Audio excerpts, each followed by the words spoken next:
Happy Sunday, everyone! Happy Sunday! Hey, I've got barely any drink left. Welcome once again to Dungeon Manager, our second working from home edition. We hope you're all keeping well and self-isolating and washing hands, and hope this finds you all safe.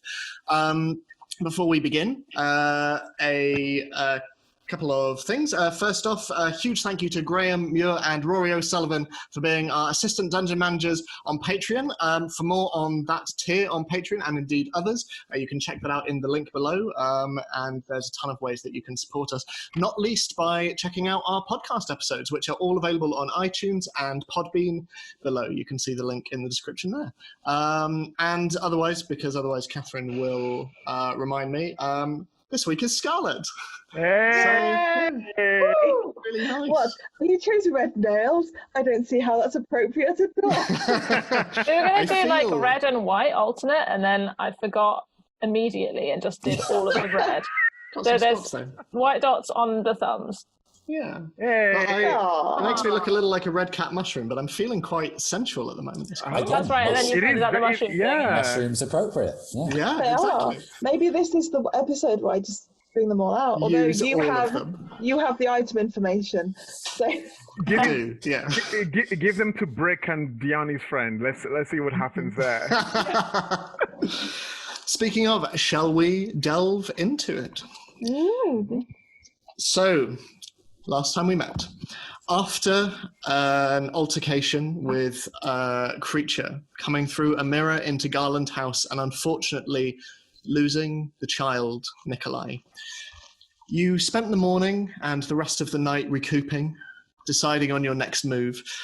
In the morning, a servant came and immediately departed, calling for both the City Watch and, you would later find out, the servant of the Eidelwhent household, a man called Elman.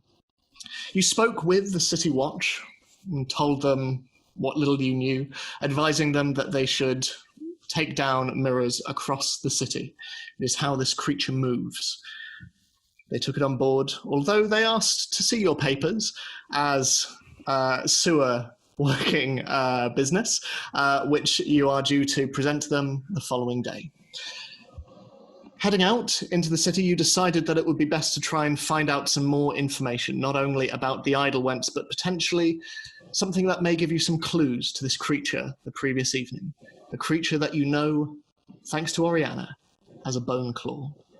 Going to the shelves, one of the libraries in the upper city of Baldur's Gate, you researched among you. You looked into folklore, fairy tales, you looked into magic, and specifically, thanks to Scarlet, transmutational and necromantic energies found in the room of the attack. And you were able to make a couple of connections, specifically to whispered conspiracies of a cult connected with the fairy tale of the Marrowborn. Whispers of creatures called the Bone Cadre. Looking further into the library's records, you were able to find old copies of the Baldur's Mouth, the paper of the city, and you're also able to find old planning permissions and blueprints from areas within Baldur's Gate, including, but not limited to, a Temple of Gond in the lower city, around which there were reports around 20 years ago of a bone-like figure stalking the streets for no more than a 10-day. But the name behind the architecture, signing off on the designs, is that of Carmichael Eidelwhent, the father of Thomas Eidelwhent. And so, heading out into the city, what would you all like to do? What time is it? I think it was around 2:30 or 3 o'clock by the time you finished researching. Right, so am I right in thinking we were going to split up and half of us were going to go to the temple and the other half were going to go talk to Mr. Eidelwhent? You were going to approach Lord Eidelwhent along with Fridolf and Mary in order to essentially receive a cover story for your purchase of the City Watch tokens that allow you into the upper city at this present moment. So I think we're heading back to Fridolf and Mary. But weren't some of us going to go to the temple?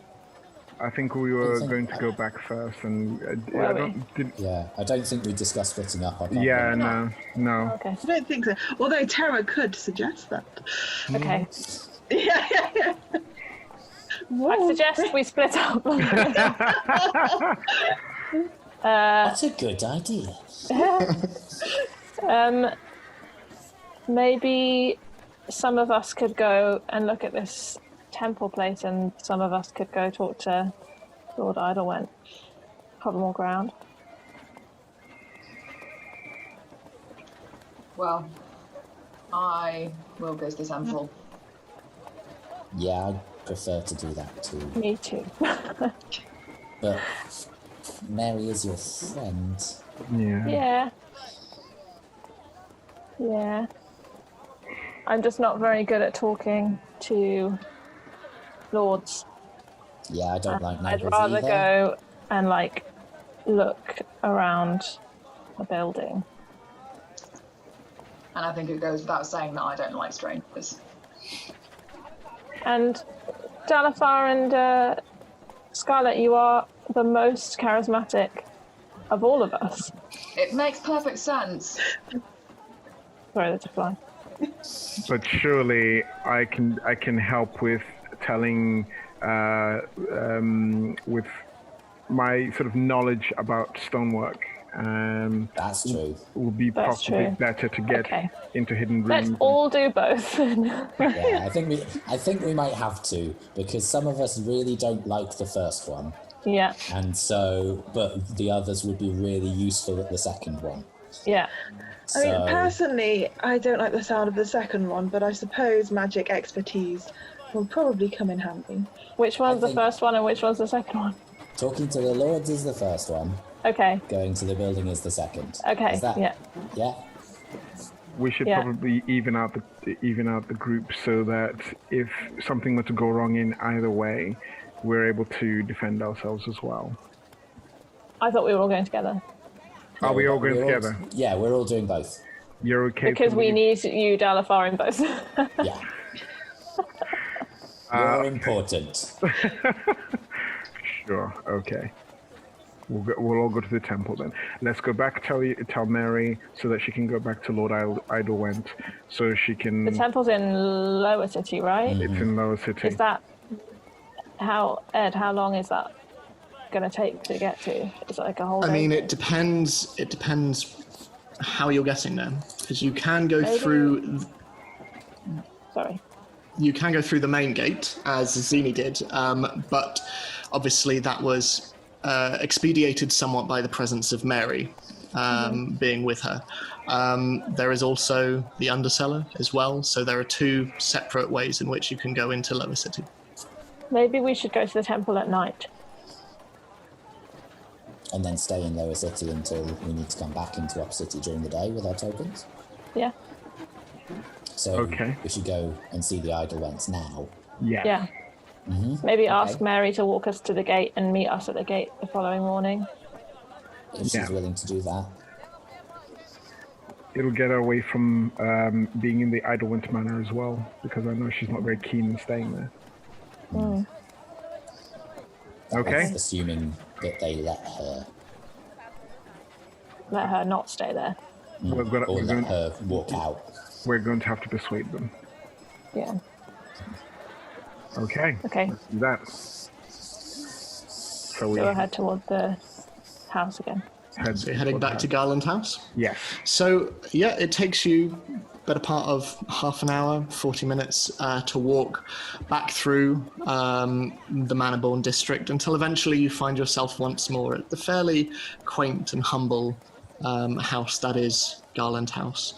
And upon entering, you see that upstairs there is a little bit of activity going on. You can see the city watch guard from earlier who was investigating the hallway is now upstairs. And there seem to be two others with him as well, and they seem to be marking out the area above. In the living area, you can see both Fridolf and Mary, both fairly quiet, but they seem to have luggage next to them. And you can see, sort of strapped to the top of Fridolf's, you can see a number of what look to be large rolls of paper. And upon closer inspection, you can see that they seem to be blueprints. They look up at you and Mary. Did you find what you were looking for? I just nudge Tara a little bit. Do I know why? More as an indication of you should probably speak to her since she takes a great deal of comfort from you. Okay. Step forward a little bit. It was very informative, actually. We've learned a lot of things, but we have a lot still to find out. Okay. I think the next step for us is to speak to Lord Eidelwhent and see if he is at all open to giving us more information about this meeting. She looks at Fridolf, and Fridolf looks up.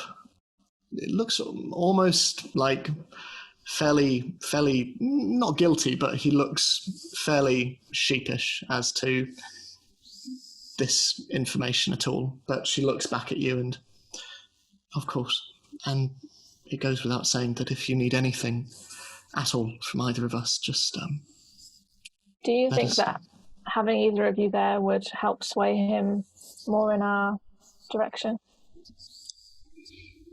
I mean, he has always been nothing but supportive, even with Fridolf flying the coop somewhat. He's always been there for us, and I'm sure if our friends were in need of any assistance, any help, if we were to say, I'm sure he'd be more than willing to assist in any way he can. Okay, can you introduce us, please? Of course. Are you ready to go? If you are. Look around and check the others. You all ready? Nod. Okay. So, you head out. The streets are still covered in snow, and it is slowly falling from above. Nowhere near as violent as it was the previous evening, but regardless, it falls.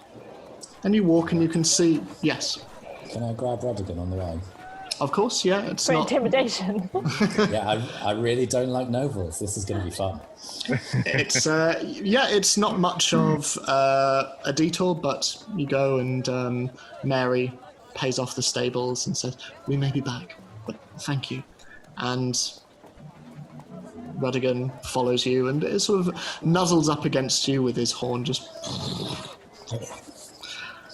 But you continue walking, and the sight of a rhino walking through the streets, it draws a few looks.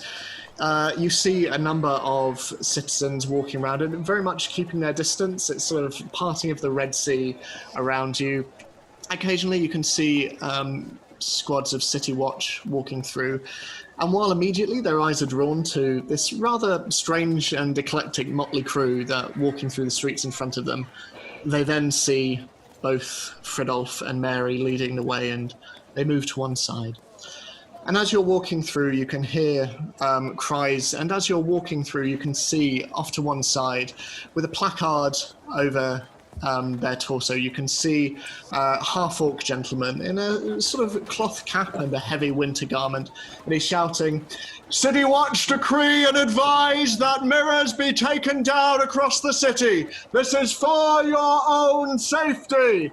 And this message is relayed and repeated a number of times before eventually he continues walking on.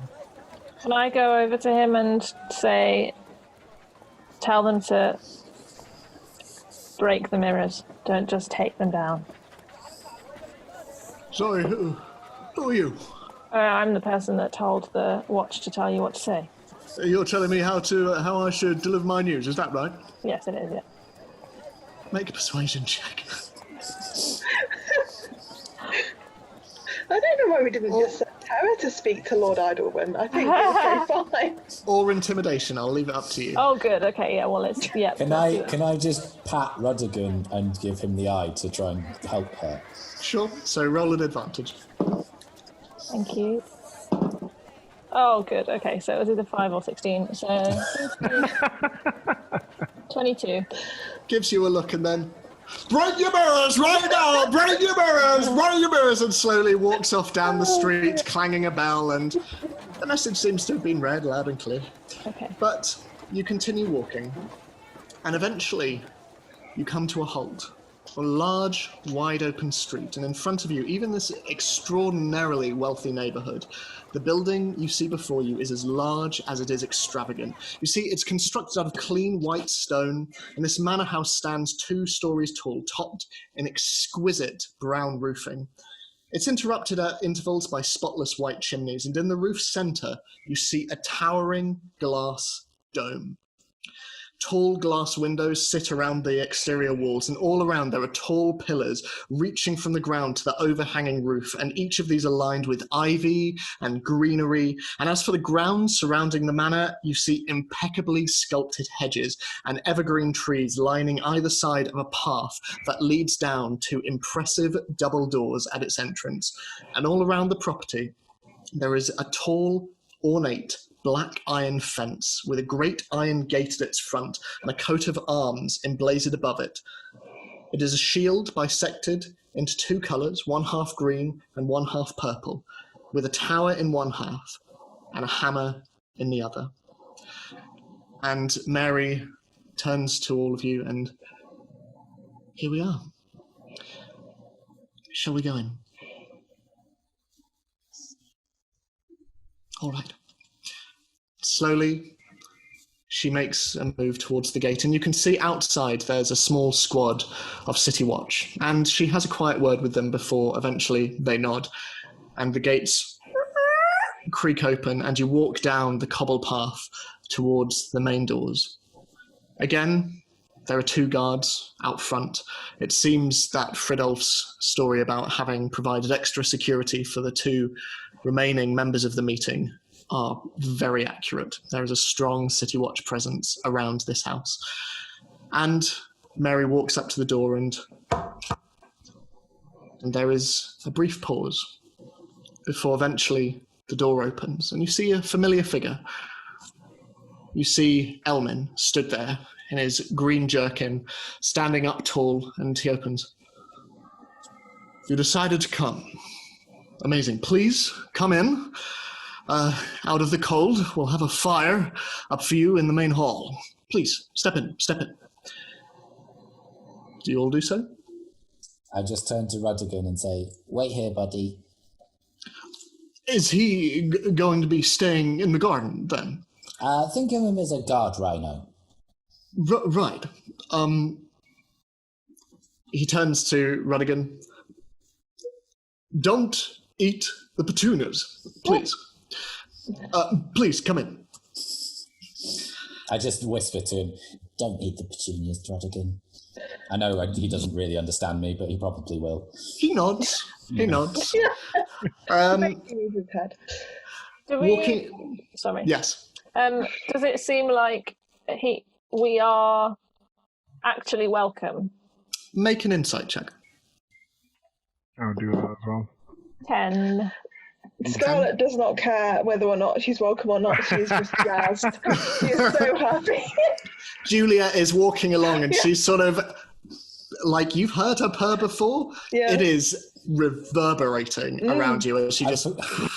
I forgot we had her in tow as well. Yeah. That makes You're an odd group. Yeah. Well, she was keeping Mary company, so she potentially might still, protecting her. She's found her new home. Yeah. We've all found our new home.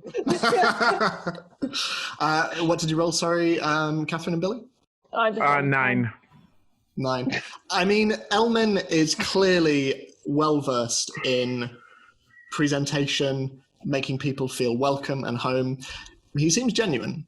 If somewhat, around as you walk in and sort of drag in a little bit of snow, he sort of like gestures towards the mat and is just, if you could, please just wipe your shoes. Never mind. Can I give him a look that's kind of like, I'm made of mud? He looks you up and down and just mind where you step.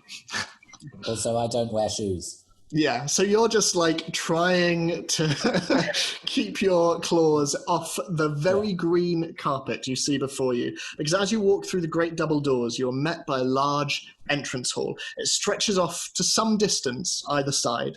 You see marble flooring covered in a green carpet lined with gold. There are golden chandeliers hanging from the arching ceiling above, and the ceiling is painted in a massive mural of a sky that turns from day to night as it goes from one length of the ceiling to the other.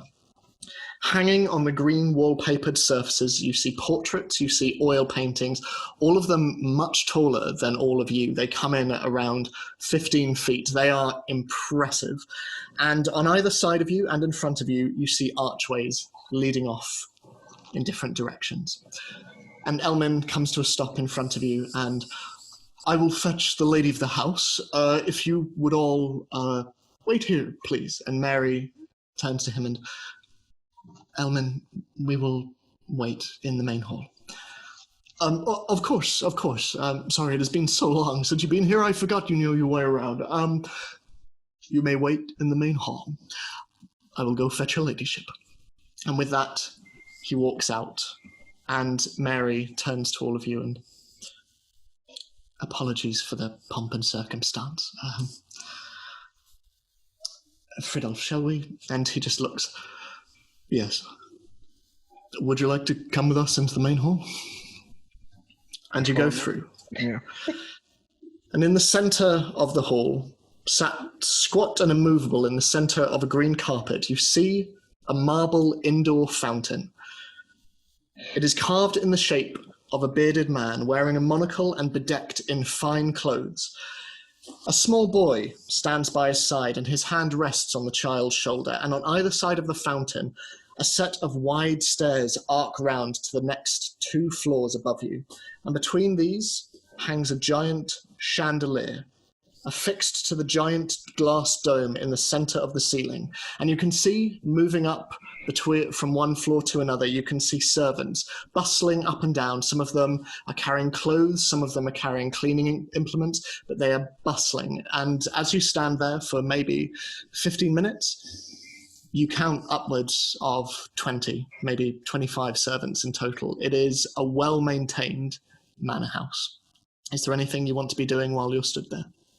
Being very careful and tucking my gangling limbs into my body as much as I possibly can.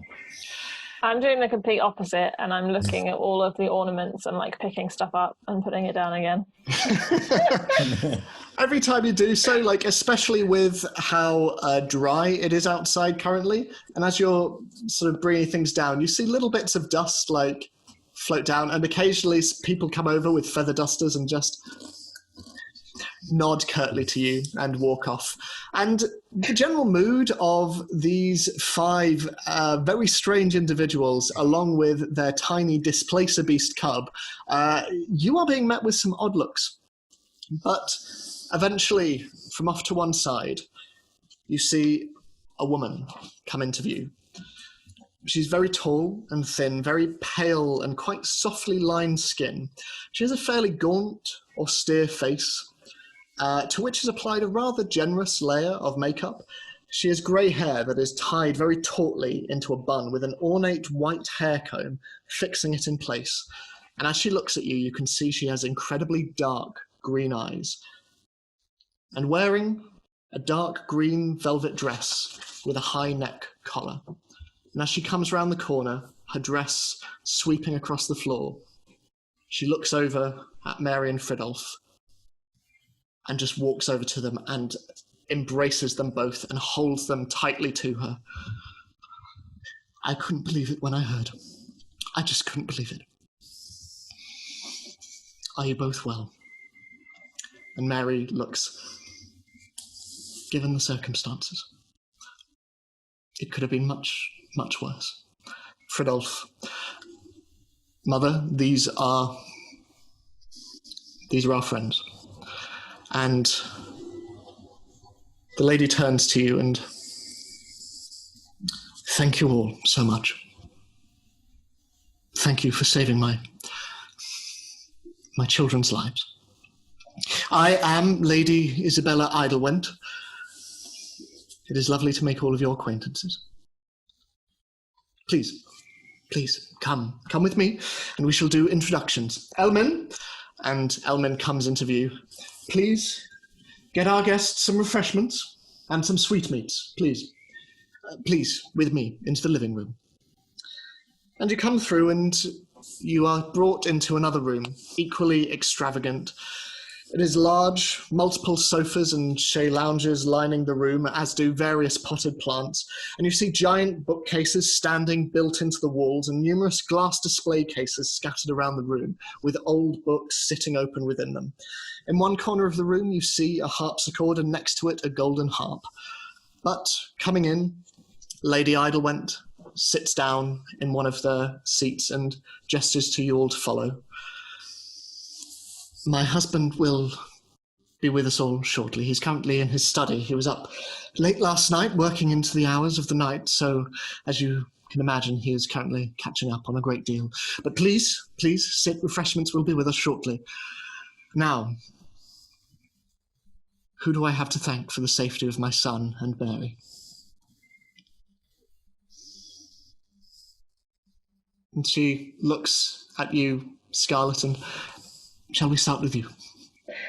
Yes, thank you, first of all, for letting us into your delightful home. I'm Scarlett. I'm a chef by trade, and I travel with my friends here to discover new flavours and dishes, and that has just so happened put us on your doorstep. And this, of course, I imagine this must have taken you many places over the years, and my goodness, she is quite delightful. May I? Oh, of course, Juliet wouldn't. Well, she has had some flies, but, not the sophisticated ones. Well, I am much larger than any fly. And she reaches down and picks Juliet up and rather initially sort of thinks it's going to be easier. And you see a little bit of, ooh, and it's just flabs of kitty fat are just lolloping over one. She's just holding her there and, oh my, she is quite hefty, isn't she? Well, she's growing fast. Well, as a chef, please don't judge our own offerings too harshly. I'm sure you have exquisite taste if your dress is anything to go by. Oh, she's blushing. What about you, Master Dwarf? I am Dalafar, and we were on our way to various other businesses and affairs, and we just happened to be in the right place in the right time. And what brought you into the spheres of, my daughter and my son? I am on a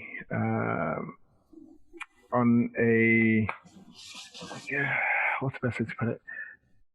A quest. I'm on a journey to find someone, and my companions here were gracious enough to accompany and help me. By the sounds of it, you have a strong and very loyal group. And what about you? I'm afraid I have not come into contact with one such as you. And she looks at you, Terra. I hope you don't mind asking. I am rather cooped up in Eidelwhent Manor, but what are you? What is your ancestry? Everyone's so rude. What are you? Question. What are you?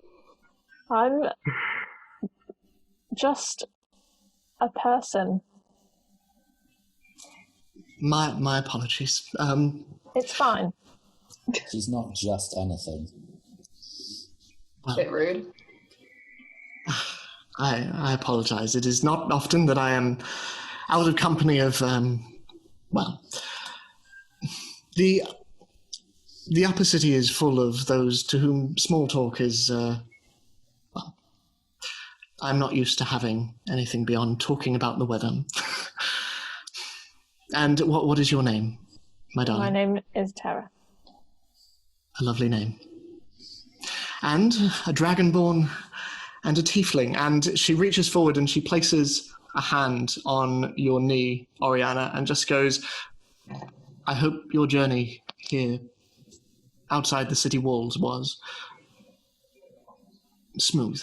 I know there are many outside of these city walls who distrust tieflings. I don't understand it, frankly. It is barbaric, but I trust you made it here safely and well. Can I try to suss her out? Make an insight check. Do a sus check. Oh, it fell on the floor. Roll for sus. Yeah, can we rename insight to sus? Yeah. That's an 18. 18. I'm going to send you some chat, seeing as I can't whisper. Whispers! You can send it in the thing just to her. Yeah, as long as you add Or the army. accidentally to everyone, I mean, you know. Yeah. I mean, I'd love it, but no. That is what you get from your sus check. Interesting. But she looks at you and... Yes, sorry. I will say nothing and just smile at her. What kind of smile is it? Do we see the smile, or is it like a slight smile you're hiding? You can see the smile. Okay. Does it reveal the canines? And it's a real, try hard smile. But not like a sarcastic smile.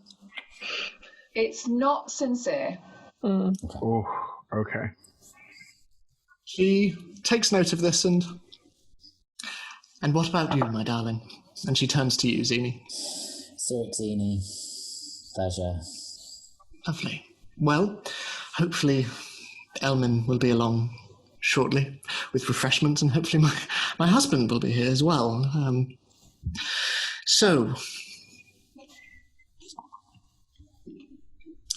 And she looks round, and everyone just sort of sits there quite awkwardly, and Mary just... My friends are... they're in Upper City, as Dalifar said, hoping to fulfill some business, and they were wondering if potentially you and Father might be able to help. And Isabella looks from her and nods and looks out at the rest of you inquiringly. So just out of game, was it tomorrow we're going to see the captain? Yes, it is. Yeah. Okay. But not till the afternoon? Okay. Okay. Of course, any friend of Fridolf and Mary's is a friend of ours. How may we be of assistance? Beyond speaking to your husband shortly, there is something else that would be helpful for us. Of course. Name it. You must be aware of the limitations and restrictions on getting into the upper city at the moment. Yes, of course, it has made business all around the city rather untenable, but understandable given the circumstances.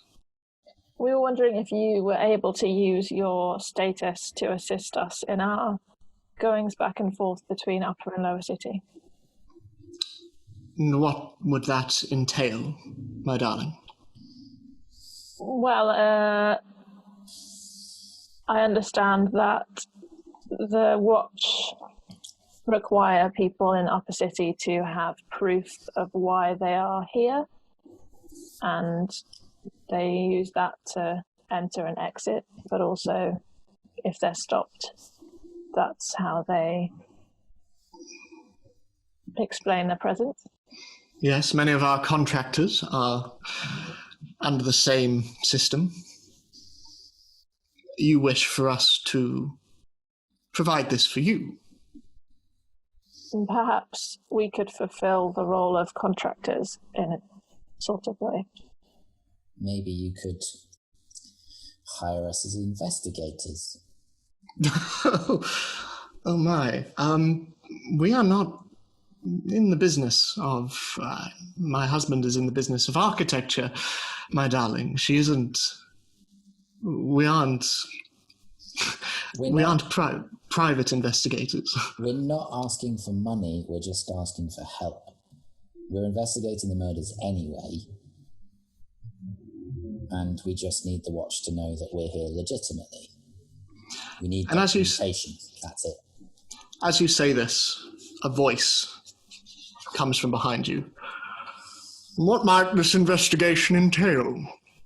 And as you turn around, you see a tall, rather wide-shouldered individual. He has pale skin and long, slicked-back brown hair and a full, rather greying beard. He has dark brown, almost black eyes, and he wears many layers underneath a heavy brown robe with very large, puffy sleeves, and he wears lots and lots of rings. And he stands there in the doorway, and you can see under his fingernails and over his fingers, you can see ink and charcoal. Apologies for keeping you all waiting. I understand you are responsible for the safety of my son. And he walks over to Fridolf, and Fridolf stands almost to attention, and Lord Eidelwhent holds out his hand, and the two men shake. And then Lord Eidelwhent turns to Mary and, I'm so awfully sorry. And he takes her in his arms and holds her. Are you okay? And she, yes, Father, I'm fine. Good. So, you said we might be able to supply you with paperwork. And he comes and sits down. So, what exactly did you have in mind? Well, firstly, are we safe to assume that we're speaking to Lord Thomas? Yes, you are. I am Lord Eidelwhent, Lord Thomas Eidelwhent, but Lord Eidelwhent is fine.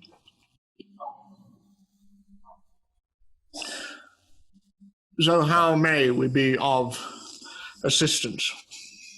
You've already protected my son and my daughter once. I would be happy to employ you again if it means their safety. We simply need documentation to allow us to move through Upper and Lower City without entanglements with the guard. We're investigating the murder anyway. We think that we have a few leads, one of which might be you. Is that right? Yes. And he leans back, and at this point, Elmin comes in and places a tray on a small table in between you all. Is full of sweetmeats, and you can see a decanter of wine as well, and a number of very small glasses around. And Elmin stands to attention, and you can see Lady Eidelwhent turn to him and just sort of flick her hand quite curtly, and he nods understandingly and immediately leaves. Lord Eidelwhent turns back towards you. You are not from Upper City, I take it. No. To me, it appears you are from all over. And he turns to Scarlet. The dye your dress is made from. It's from Neverwinter, isn't it? Unique shade. Yes, it's quite well known. I come from thereabouts those parts. It's known for its wines as well. And your bracelet, Master Dwarf, it's Zakaran stone, if I am not mistaken. You are correct. And I have to say, it is unusual to see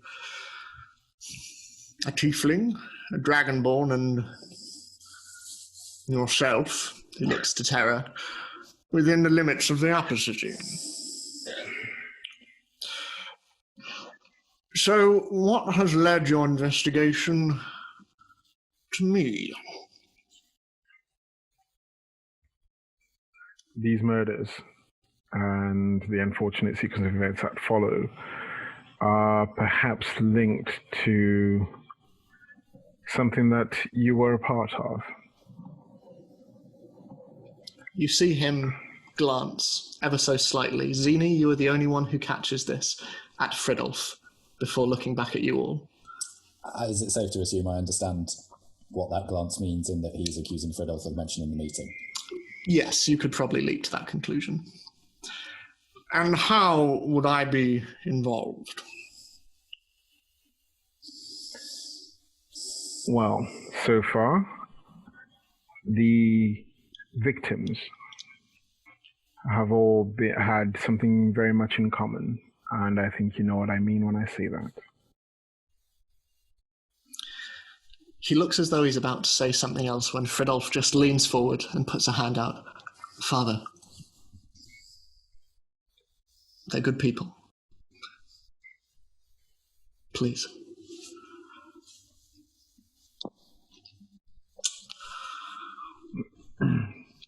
What would you like to know?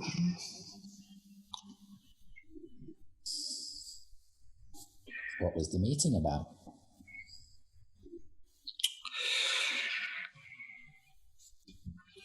I attended a meeting some months back, a small group of us, and I called it.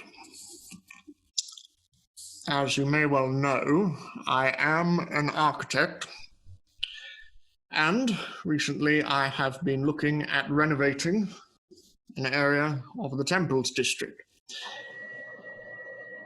I called the meeting with some of my contemporaries. I needed planning permission to do so. And unanimously, everybody agreed. It is an area of the city that is greatly in need of redevelopment. And therefore, we thought it best to go ahead with my designs. And then we left it at that. We met at Lady Victoria Severil's house, and I believe she's the only one still alive. Now, I do not know why those present at the meeting have been killed. I do not know why. I do not know who is behind it. Is he being sincere? Make an insight check. Do so as well? Yeah? Oh, natural 20. That's better than me. 15. Okay. I will message you, Billy. Okay. Actually, I'll just say, because it's quicker and it's easier. I got a 15. It's not terrible. Yeah. Zini, you get the sense that there is something missing from what he's saying. As for you, Dalifar, he is lying. He is lying about something. What that is, but he is lying. Why was this meeting so secret if it's just about building? Well, the area in question it has somewhat historical significance, cultural and historical significance. And frankly, I didn't want to put in a bid to redevelop it and be turned down. It would be rather high profile, and I wanted to ensure that everything was in place beforehand. It is an area that is looked on fondly by many of the citizens of the city, not just the upper city, but also the lower as well. And what do you want to do with it? Redevelop it as well. That, unfortunately, is none of your business. Unfortunately, I have clients who are commissioning me to build, and certainly in these early stages, I cannot allow others to be privy to that. In this case, it looks as though I will be unable to go ahead with the building and the redevelopment, and as such, they may choose to take their business elsewhere. Far be it for me to tell others what that business is. What? You say it's in the Temples district. Yes. Would you be able to tell us what you would be knocking down?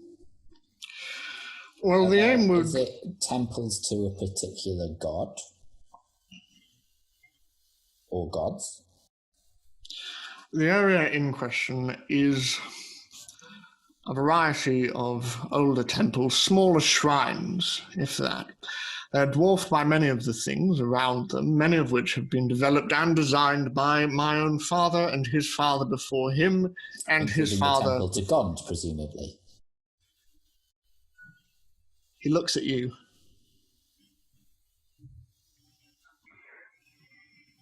Yeah. There's a small church to the god of smithing, and he puts forward a ring, and you can see on one of the rings there is a 4-spoked cog and a hammer across it.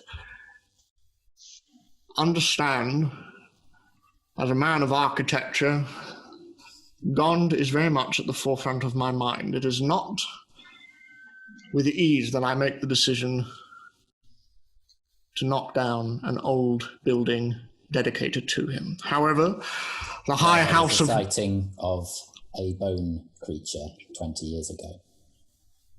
I beg your pardon? We are rather good at investigating, it seems. We found information that a bone creature, similar to the one that attacked your children's house and the others, was sighted at this very Temple of Gond that your father designed. Where was this? In the shelves. Where was the temple, I'm asking? Oh, that one was in the lower city. Well, unfortunately, in that case, your accusations, if that's what this is, are wide off the mark. The Temple of Gond that I am looking at is in the Temples district, in Upper City. I wasn't suggesting that you were necessarily knocking down that temple. I was just saying that your family had built another one. Yes, we have built many temples throughout the city. So, would it be reasonable to suggest that somebody who had a vested interest in the temples that you might be knocking down might be responsible? People get very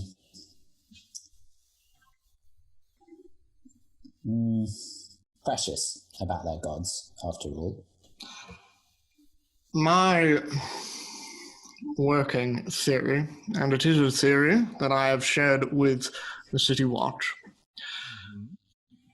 is that whoever overheard us at our meeting, and Elman can attest to this, he was there, but whoever overheard this meeting, yes, may have taken some...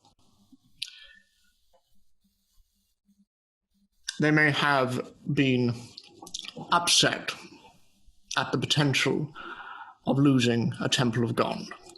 Mm-hmm. That said, there are many around the city, which is why I thought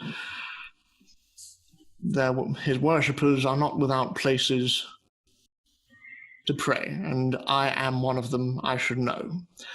Of course, murdering those who were present seems like something of an overstatement to me. So whilst none of us are making any such accusations as who's to blame for what, it sounds like everything relates to A, the meeting that you had, B, the people that were in that meeting, and it's not such a far stretch to imagine that the lengths that people will go to keep that from not happening is already very evident. So the more open you are with us, the sooner we can resolve this, and therefore keep your children safe.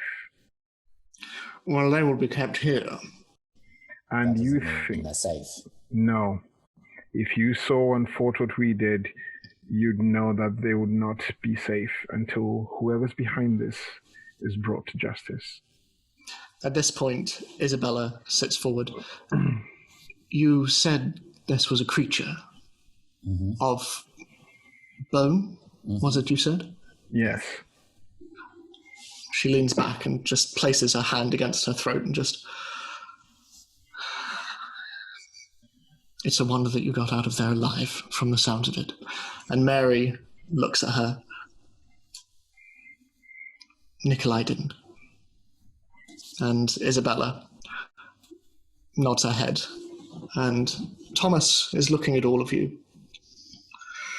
Well, while I do not appreciate the way in which you've come barging into my home and making numerous rather pointed statements, and he looks at you, Zini, I do appreciate your investment in this case, especially in regards to the safety of my children and the people of Upper City. If there's anything I can do, any more information, I'd be happy to give it. Unfortunately, that's all I know. I went to a meeting. Those who attended are dying, and now it is only myself and Lady Victoria Severill left. I apologise that you found my questions accusatory. May I ask one more? Of course. Why didn't you tell the watch about the meeting? Once again, it's all tied up in business. I appreciate that, but as soon as one murder happened, you could have assumed that it could have been to do with something else. But then the second murders happened and they were at the meeting as well. Did you not start to link it together? Did you not think that maybe it would be useful to the people investigating it to know that such a meeting had taken place? I will be honest. Much of my business over the last month has kept me secluded in my office. I have not heard much about these murders until maybe 10 days ago. Admittedly, I understand it was an oversight on my part, but as Fridolf no doubt has told you, as soon as he began to make the connections, he asked for additional security around other houses. I had hoped that would be fortification and security enough. I'm very proud of my boy for being more proactive in this matter than I was. I'm not trying to hide anything. All people have their foibles, young girl. In that case, would you therefore kindly allow us to investigate further to bring this matter to a swift end? By all means. With only 2 of us left of the meeting, I don't really fancy my chances, especially as the murders seem to have been accelerating in recent weeks from the sounds of the papers. Okay. So, Elman was there. Elman accompanied me, yes. Did Lady Severill have anyone with her? Well, it was hosting. She was hosting at hers. So there were servants. It was in her house, and it was in her manor house. Yes, there were servants around. So I, obviously, for the duration of the meeting, with the exception of Elmin, it was just those who had been invited. But there's nothing to say that someone wouldn't have been able to hear through the doors. And other people seem to have accused servants in other households, given that some of them were found with bloodied weapons and tongues cut out. But I noticed that you still employ and have a lot of servants in your house. Obviously, you didn't suspect that this was the case. No, I trust my staff implicitly. And I know that should any of them mean me any harm, I would likely know about it. And besides, with the increased security around here, it is unlikely that anyone would be able to exit or enter without being spotted. As for the rooms themselves, each of them are bolted. Each of them have keys, especially my own study, my bedroom, and all the guest bedrooms. Getting in would be frankly impossible. Unless it was the murderer's plan for new security to be hired and somebody to work from the inside to unbolt various doors so that they could strike. Very possibly. All I can say is that my staff have been working for me and my father for many generations. I trust them as I would myself and as I would my wife. And he reaches to one side and just holds Isabella's hand, and she holds his back. Okay. Do you have mirrors in the house? Well, we have heard the news. We have been taking them down. It is not enough to take them down. You must destroy them for now, until we can guarantee your safety.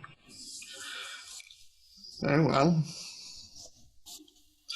What was it you said you wanted? Papers? If you could be so kind as to write us some papers to say that you are hiring us for the safety of yourself and your children, knowing that your name has sway in the upper city. That should buy us the leverage we need. Of course. I'll go to my study, fetch the appropriate embossed paperwork, and I will write something up for you and your group. Okay. I'll be right back. And he stands and he leaves. And Isabella looks up at each of you. I am awfully sorry. He's very busy at the moment, inundated with work. You know how it is. Anyone for wine at all? And she starts to pour herself quite a hefty, very full glass and just pours it down her throat. Could I just take Dalifar aside whilst she's doing that and a bit distracted? Yeah, of course. Dal, Yeah. he's lying about something. He knows something more than we do. I know, I saw that too. I think... Do you have any idea what it might be? Well, let's take this one problem at a time. It could be any number of things. It could be that he knows or suspects someone, or it could be that he has other information that he does not want to share. So I think at this moment he's on guard, and I don't want to push him until we get through tomorrow. And we have some other investigations to make, so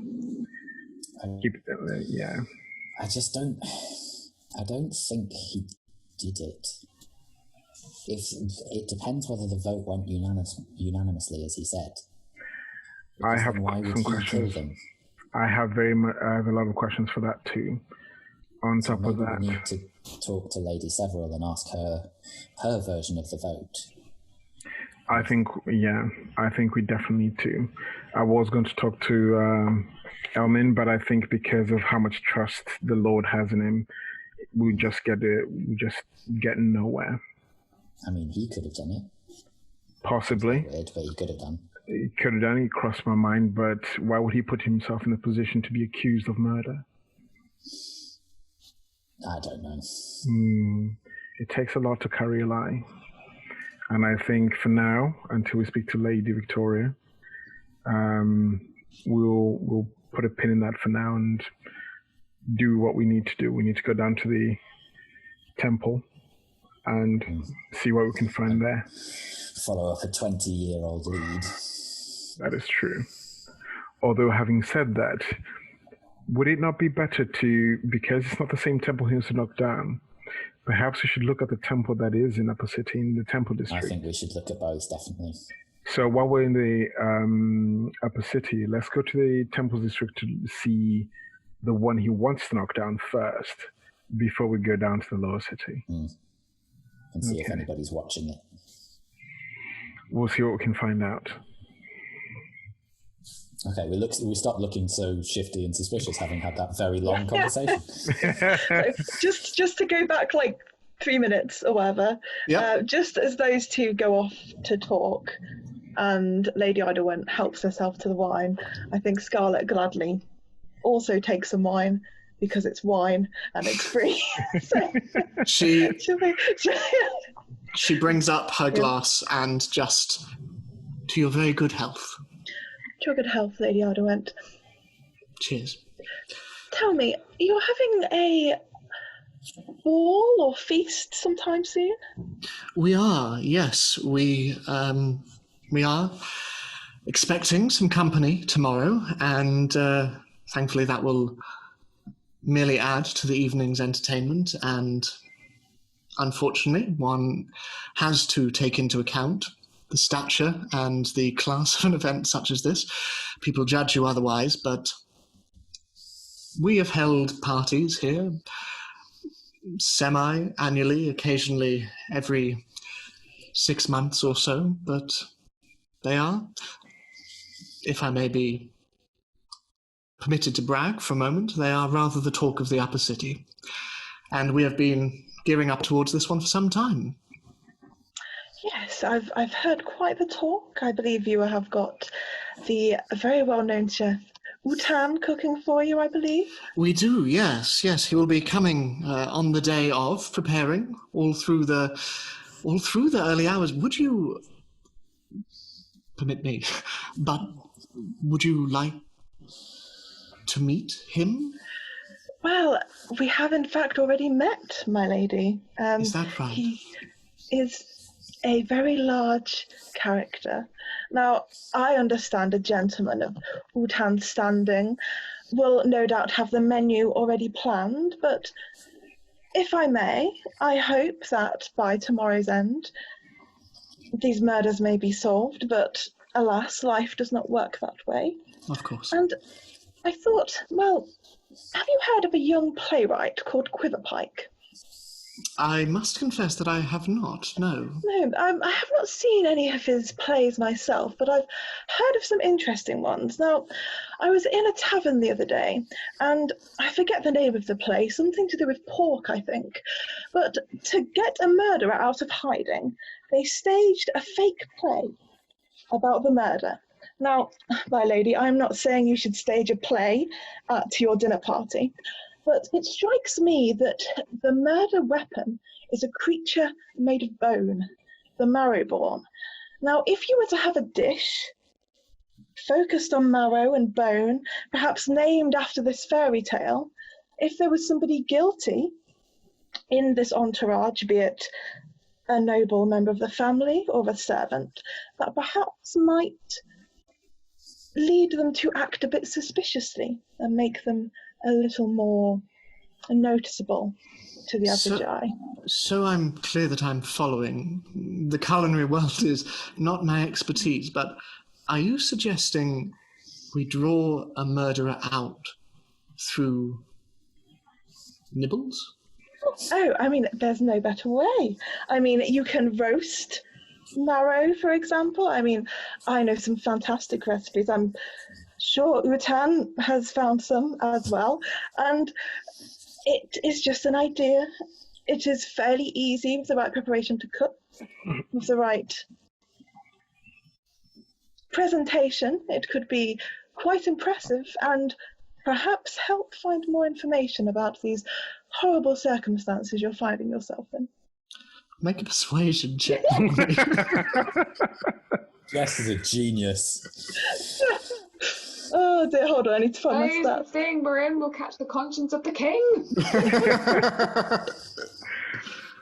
Oh no! Oh, please, dear, please, okay. please tell me you're going to put those mushrooms in it, because that'll be. It's mushrooms in it. Okay, it's a 12. Not great. She looks at you and... Like Scott's like smiling. I will certainly take it under very heavy consideration. Thank you, Lady Eidelwhent. You're very welcome, Lady Scarlet.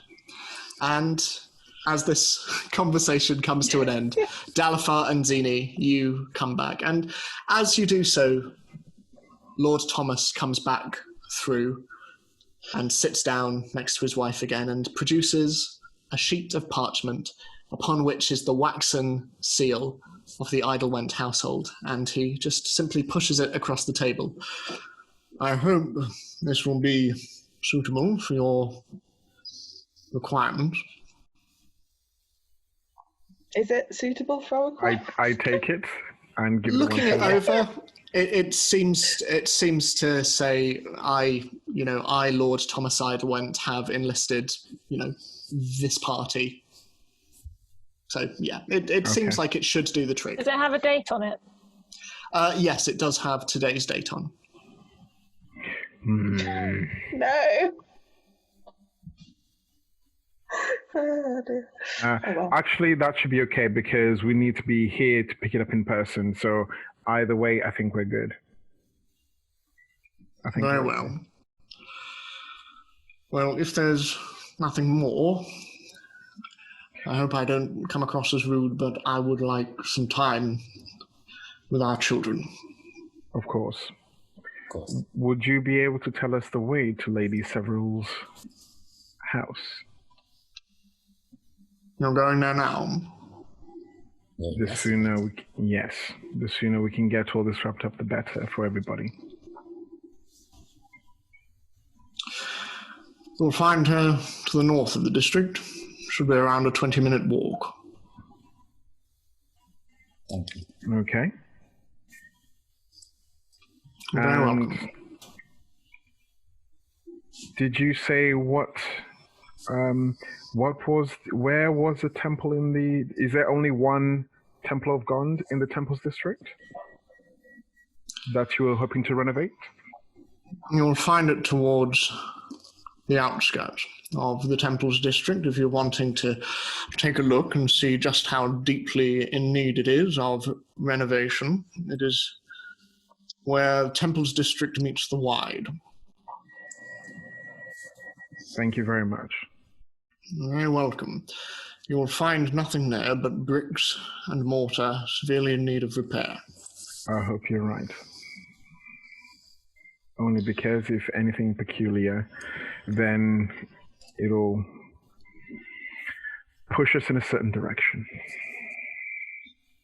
In what direction might that be, Master Dwarf? One that I hope we don't have to go down in investigating. Thank you. We'll leave you as we'll have some work to do. He stands. Very well. So long. I nod and I start towards the main door. You know, Zagaran stone is some of the strongest out there. I'd love to have a sample at some stage. I stop, I don't turn around, and then I just continue walking again. He turns to Fridolf and Mary. I'll show you to your rooms. It's exactly as you left it. Come with me. Come. Off we go. And Isabella turns to all of you. Just one more thing, Lord Eidelwhent. Just one more thing. Of course. To a man of Gond from a woman of Bahamut.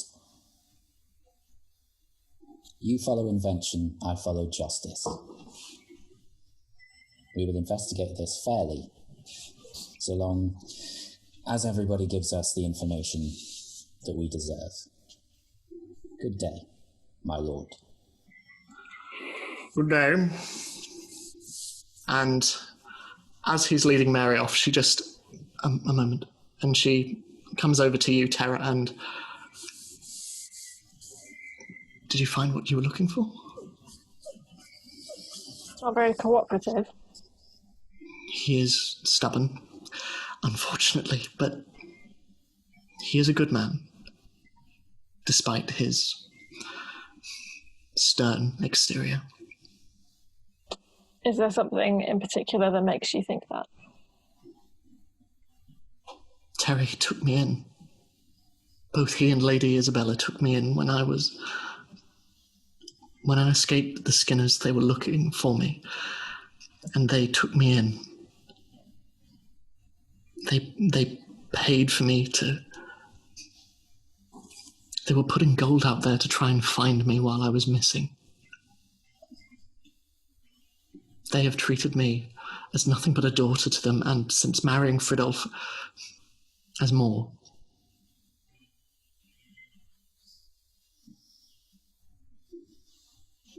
I cannot remember my true parents, Terra.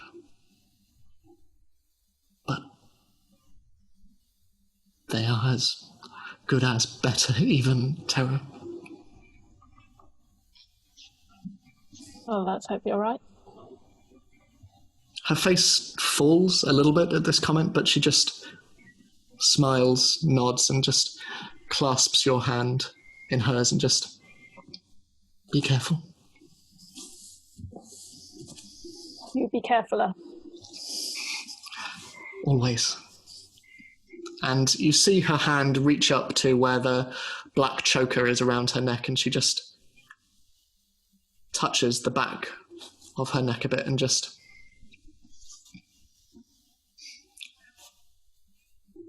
Do you find yours still hurts sometimes?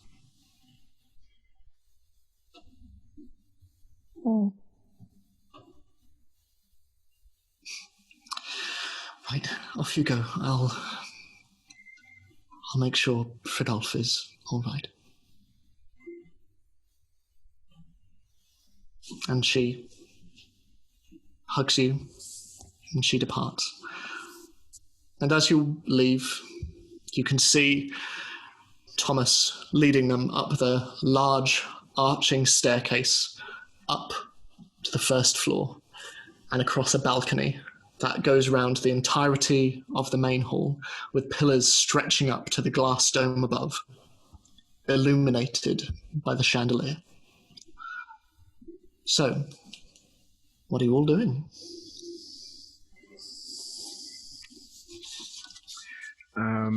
I sort of stop at the front door before going out and just wait for everybody else. Mm-hmm. Yeah, follow Balafar. Mm-hmm.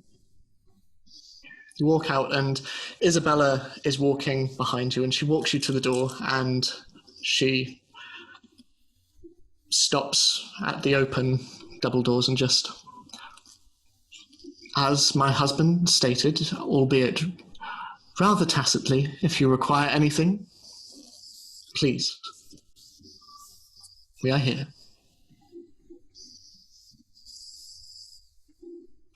Well, wrap up warm, all of you. No doubt we will see each other again soon. So, thank you. And just before I go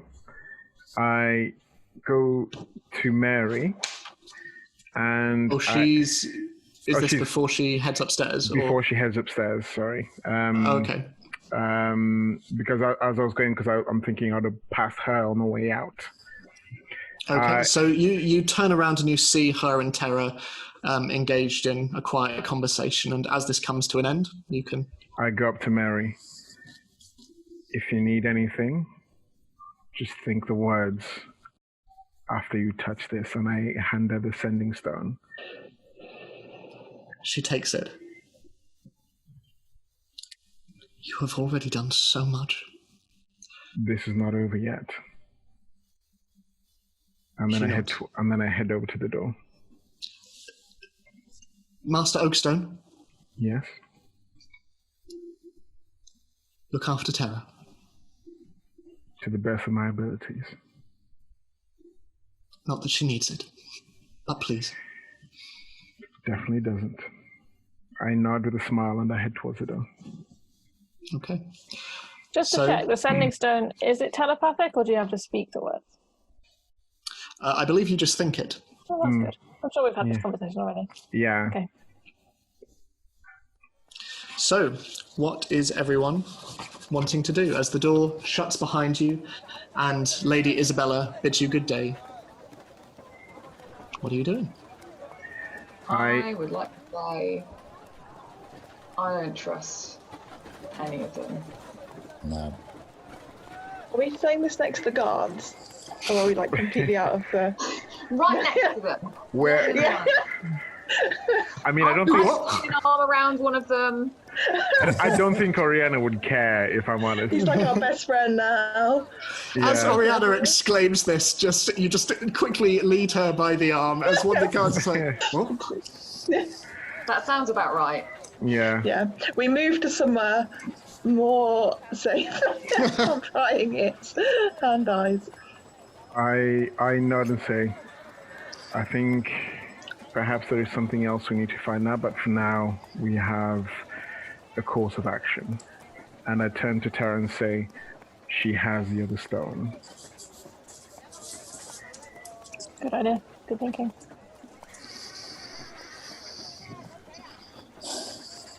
Right, shall we head over to Temple's District?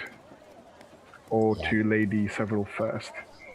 Well, which is I'm just not closest? convinced we'll get much more out of Lady Several than we did out of Lord No, Arthur. we have no in with her either. Beyond just this new scroll that we have, there's no reason for her to let us in or speak to us. True, but there's no harm in trying. Just out of character, just in terms of geography, is it closer to go to Lady Several's and then to the Temple's District? So, Lady Several's would be closer. However, it's not that much farther to get to Temple's District. And then from Temple's District, you could go through the Wide and into Lower City. Okay. That's good. Bearing in mind... Gets us out of the cold quicker. Well, In either case, it is probably coming in at around 4:30 at this stage. So it is an hour and a half away from curfew. I think we might have to choose whether to go to the Temples District or Lady Several's if we're going to go to the Lower City tonight. then I would suggest we go to the Temple's District first. Maybe we can speak to Lady Several at the party if we can get ourselves in. How are we going to do that? The Eidelwhents hate us. Well, me. Well, we could ask Isabella.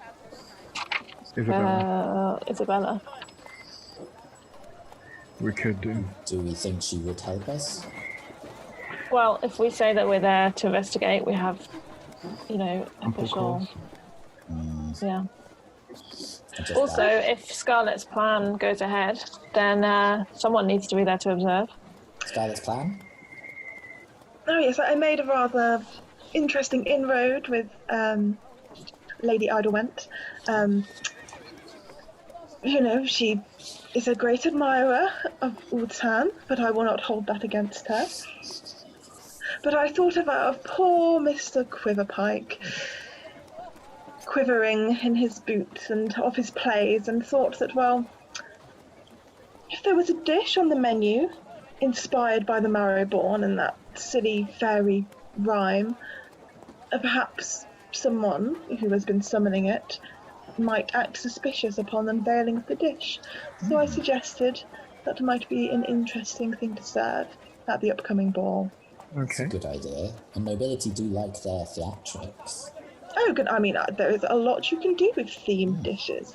I mean, I myself have made many dishes based on fairy tales and myths and legends and, stuffing different kinds of birds inside each other. I mean, they love that sort of thing. Okay then. Always a show. We could maybe even use the skull that I have as decoration. That would work quite well, I think, Tara. Far be it from me to suggest we go to the temples, but I believe you are right that if we do not have more information, we are bound to get turned away at the other lady's door. So it might be best to see what information we can gather from the temples and then go back to the nobility and see what they have to say after that. Agreed. And we still need to decide whether we want to compare notes with the watch or not. One step at a time. Shall we go to the Temple's District first and then figure out a plan from there? Yeah, and then we can hopefully maybe stay the night at the Dripping Tap.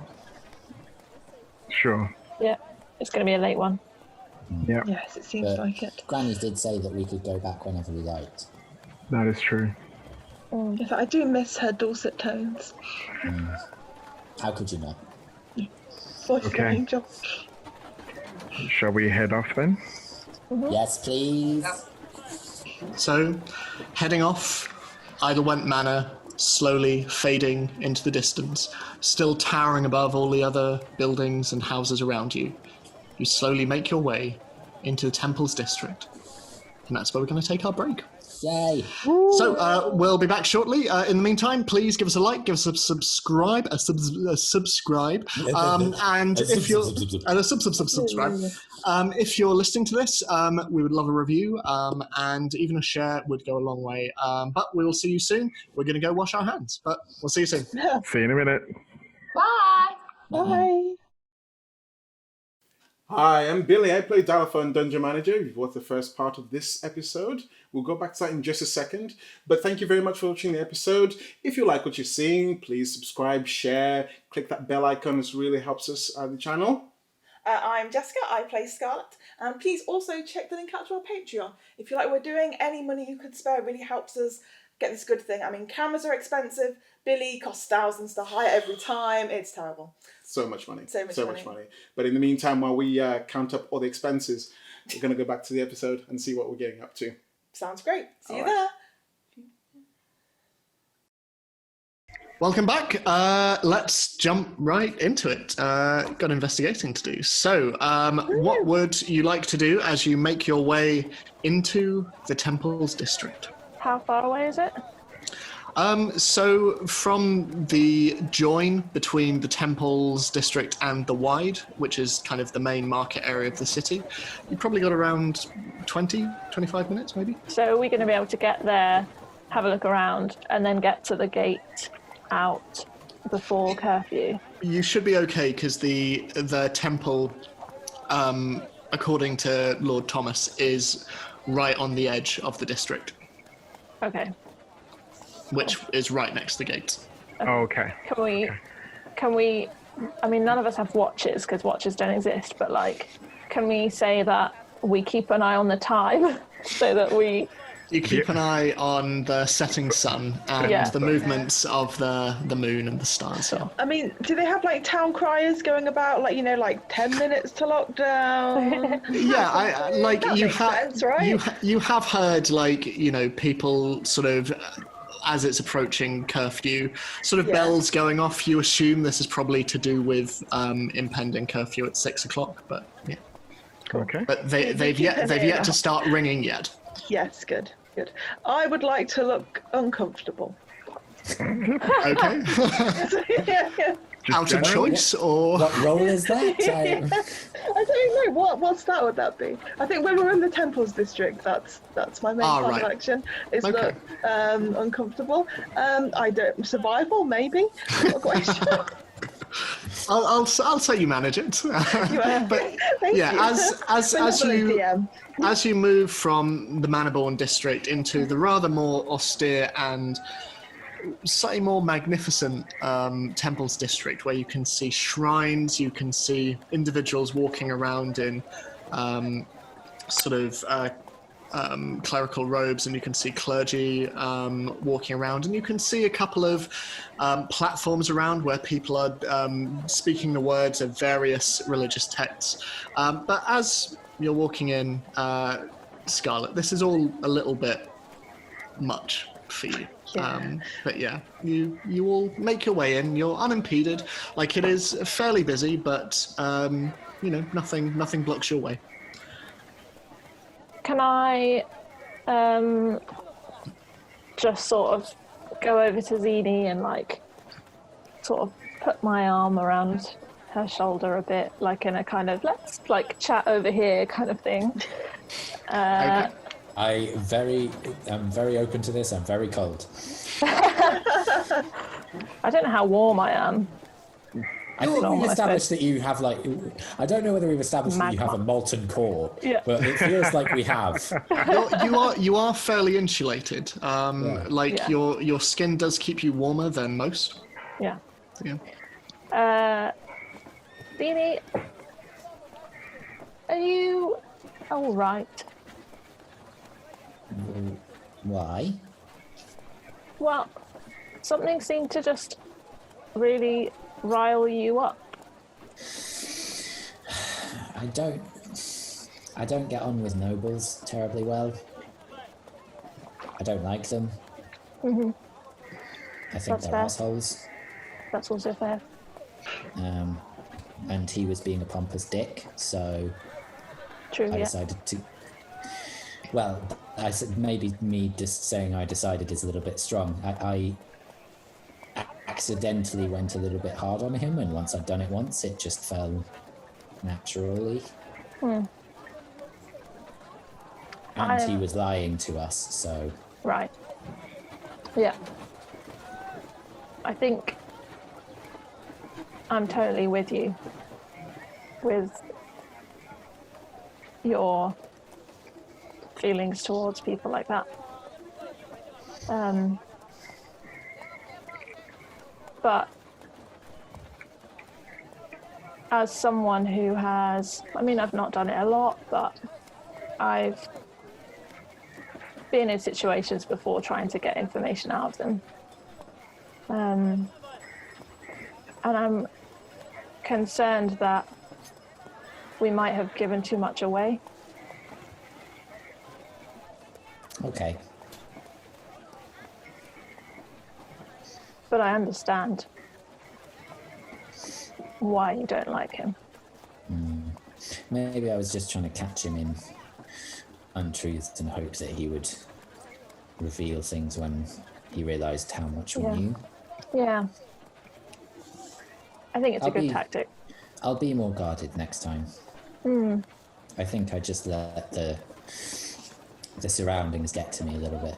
Yeah. That's cool. Tara gives this slight sort of head bob and just... Cool. Tap. Yeah. Lovely. Is that... End scene, yes. End scene? Okay, so you slowly kind of rejoin the group. And Where's that clapperboard when we need it? Yeah, hands just aren't the same. It takes you around 15 minutes or so until you start to get to the edge of the Temples district, and you have to sort of search a little longer and investigate a little more, but eventually you're able to come to what looks to be a slightly older, slightly more historical area of the city. You can see a number of buildings, many of which are simple sort of residences, you assume, from the people you see moving in and out for members of the cloth for various religions. But you can also see what look to be a lot of older churches and temples, a lot smaller than the ones you see around you. From Terra, you would probably know, and Dalafar, your knowledge of stonework, you would probably know that this is roughly where Baldur's Gate spread out of. This is kind of the older center of the city, and everything else has kind of been built outwards from there. And the buildings in front of you are evidence of that. They are slightly different masonry, sort of slightly crumbling mortar between them. Some of them are even propped up with sort of wooden scaffolding to just kind of hold them in place. And as you're walking around, you are able eventually to find one such temple. It is lent ever so slightly to one side. It is, Dalafar, you do note, impeccably made, just incredibly ancient.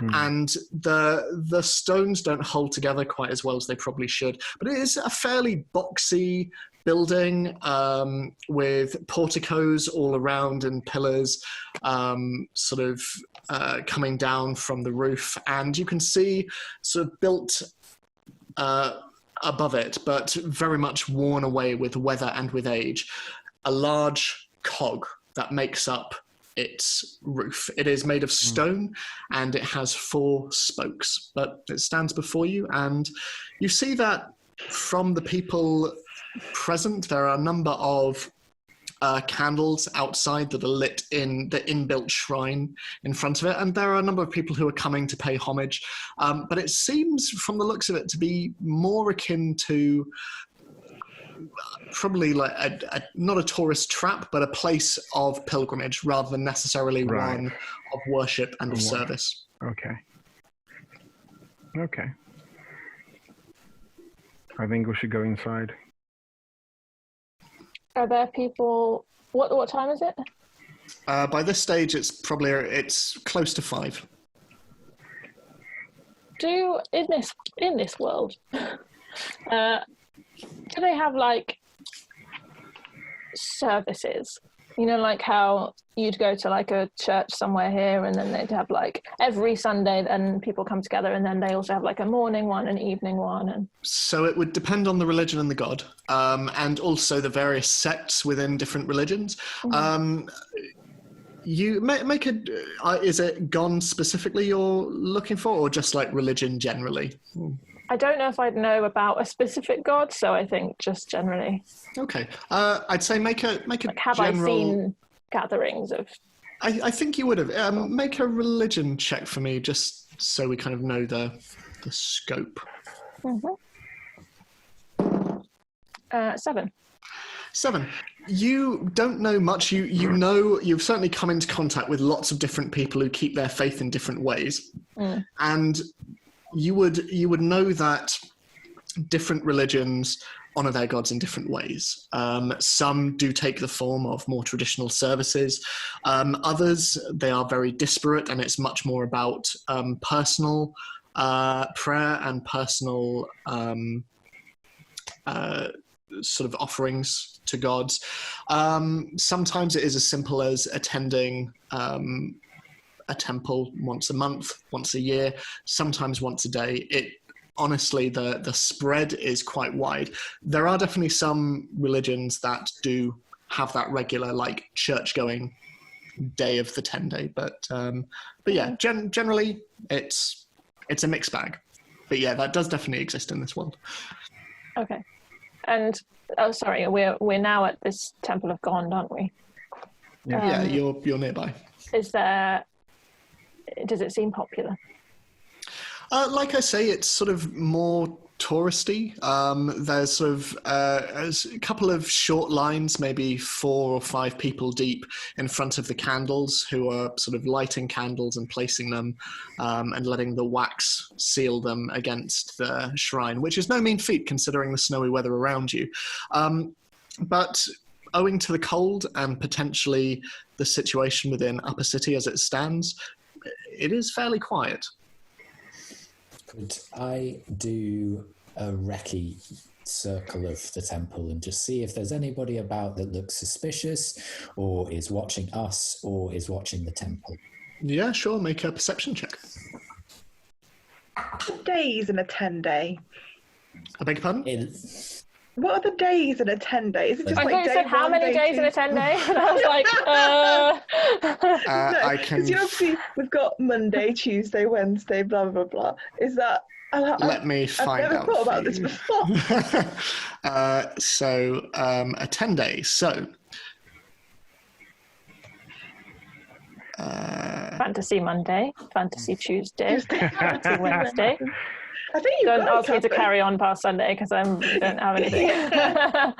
Fantasy Monday again. Fantasy Tuesday so again. My Fountain of Knowledge, Forgotten Realms wiki, just tells me that it is a unit of time. That's not very helpful. Yeah. Sorry, Michael. What did you? 11. 11. Walking around. Doesn't look like it. You see mostly clergy. You see that a lot of the members of the priesthood of Gond are primarily gnomes.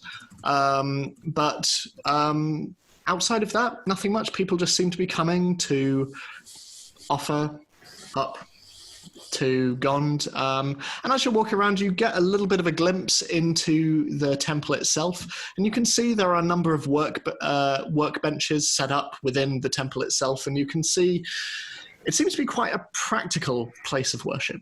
But that's most of what you glean. Certainly, you don't see anyone looking out for you. So we're on the outside of the building at the moment, so we're near the entrance. Mm-hmm. Okay, so I start to head inside. Okay. Is anyone following? I think I'm going to wait outside. Okay. What was Sorry, that, Catherine? if you described this already, sorry, but are all the different temples quite tightly packed together? Do they literally connect to each other, or? No, there are sort of little alleyways in between each of them. It's fairly dense, but as with a lot of towns that have more of a historical center, there's no expectation that it's necessarily going to grow much larger, that a city can grow much larger. And so it is quite spacious, but there are little alleyways in between each of them. Okay.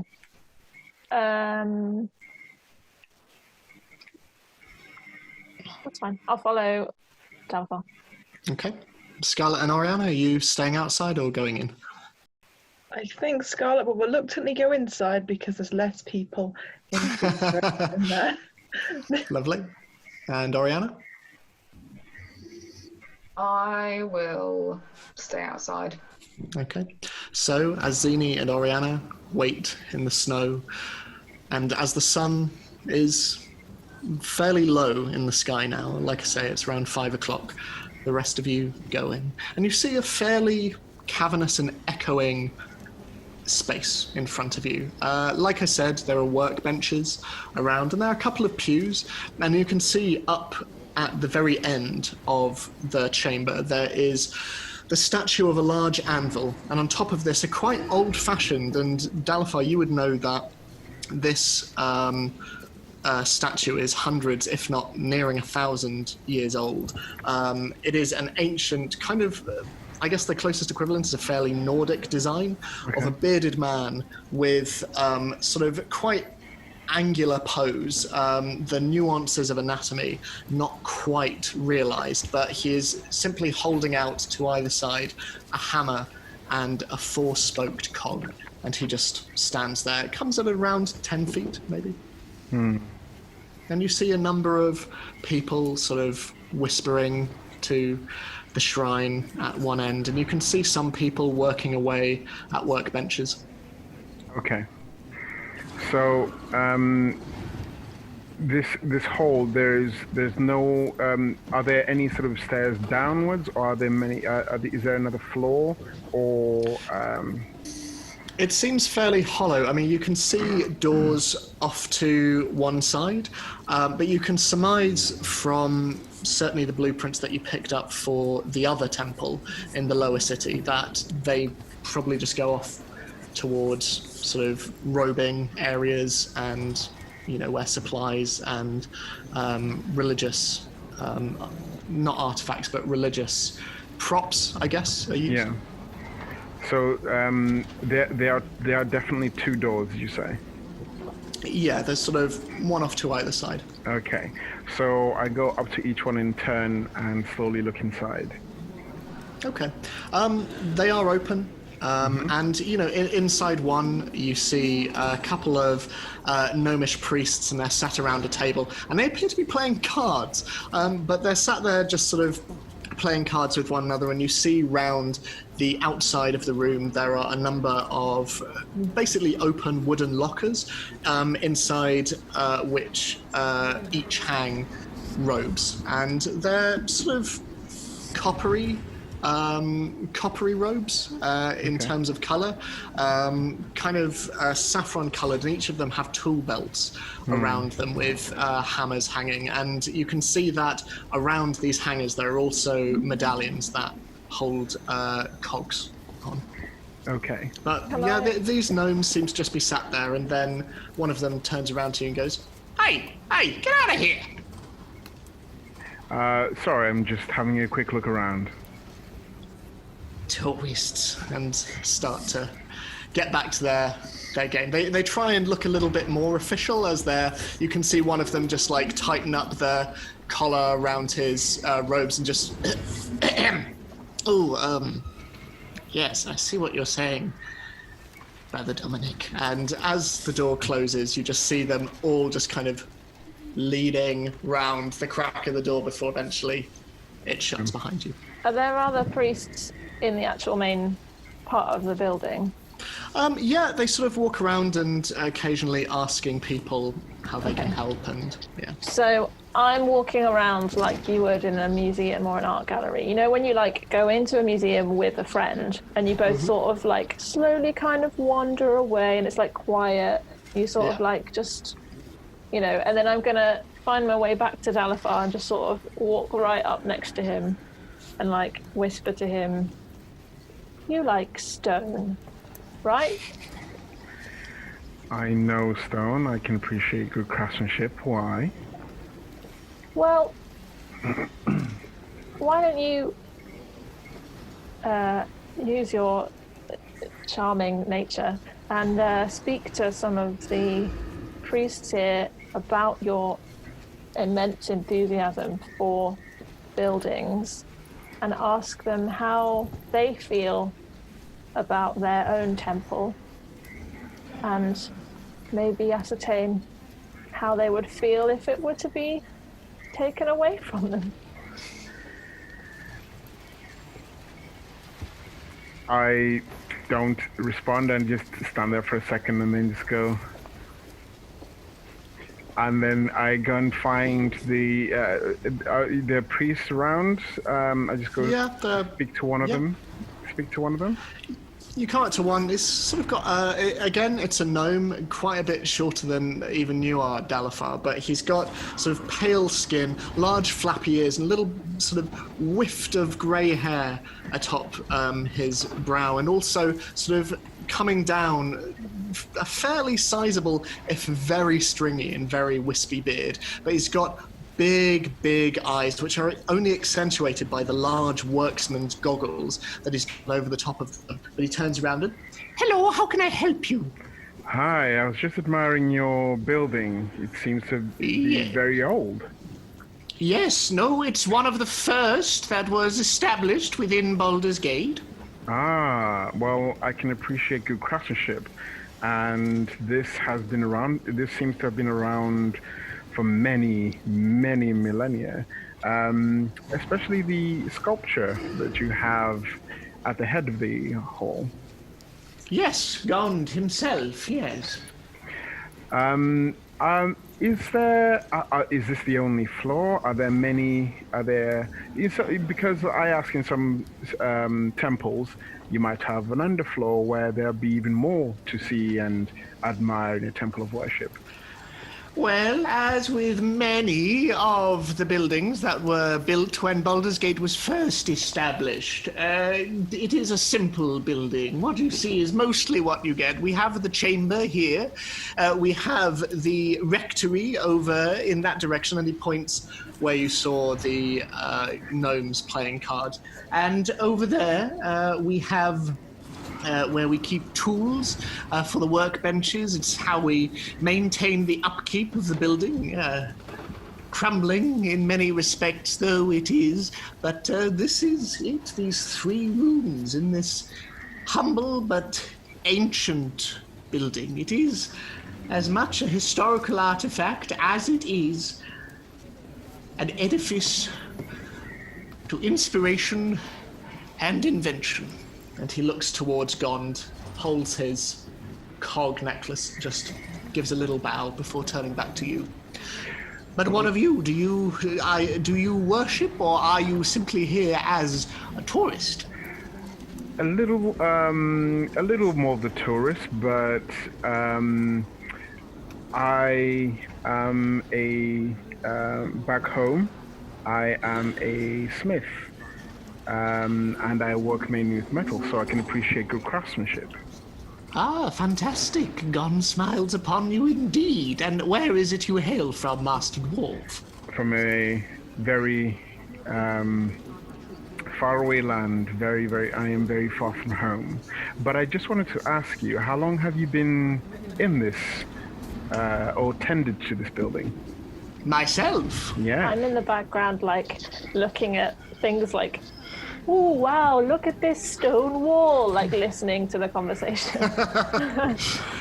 Well, I have been here for near to 300 years. I've been here a very, very long time. That is a very long time. And has it always been as busy with tourists and scholars coming to see the building that's been around for a very long time? Yes. Well, initially, obviously, when Baldur's Gate was first formed and when it was little more than a town, this was the primary place of worship for God. But as things evolve, as surely they must, eventually other places were built.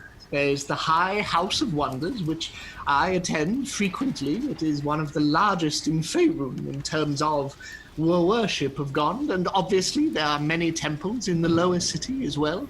Thankfully, the divide that is growing between upper and lower city has left those in need of worship unaffected. There are still places they can go. But truth be told, while people do still come here to worship in the more traditional ways, it is mostly a place where people can come and marvel at God and his works, and the works that he inspires in others. I see. And because this is such an old building, and forgive me for the question, but since you have built other buildings which might be larger and perhaps a little bit fancier, have they thought about rebuilding this one? I know there have certainly been discussions in rooms I am certainly not invited to, and people to whom power, well, they hold a lot more power than a lowly priest such as myself, but I know the discussion has been floated many times, as with many buildings around this district, but I think there is a loyal contingent of citizens who would fight for the right for these places to continue on, though they may occasionally require more of the taxpayers' money to renovate and to keep going. But in terms of demolishing entirely, one would hope that this building, and he pats the wall, will be stood long after you or I have left this world, Master Dwarf. Okay. So you would not be in favor of rebuilding this temple anew? Certainly not. I think there are far too many stories and far too much history within its stones. It is more than just a building. Buildings, whether you are religious or not, that are dedicated to any particular faith, are built on just that, faith. And regardless of your feelings towards the gods to whom they are dedicated, there is something truly special about that. And do all priests feel the same way that you do? I would hope so. After all, we're not paid to be here.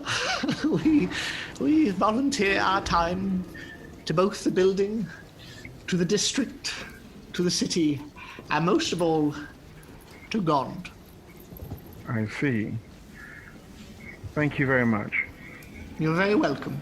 May inspiration strike you as the hammer to the anvil. As it may you. And so long. So long.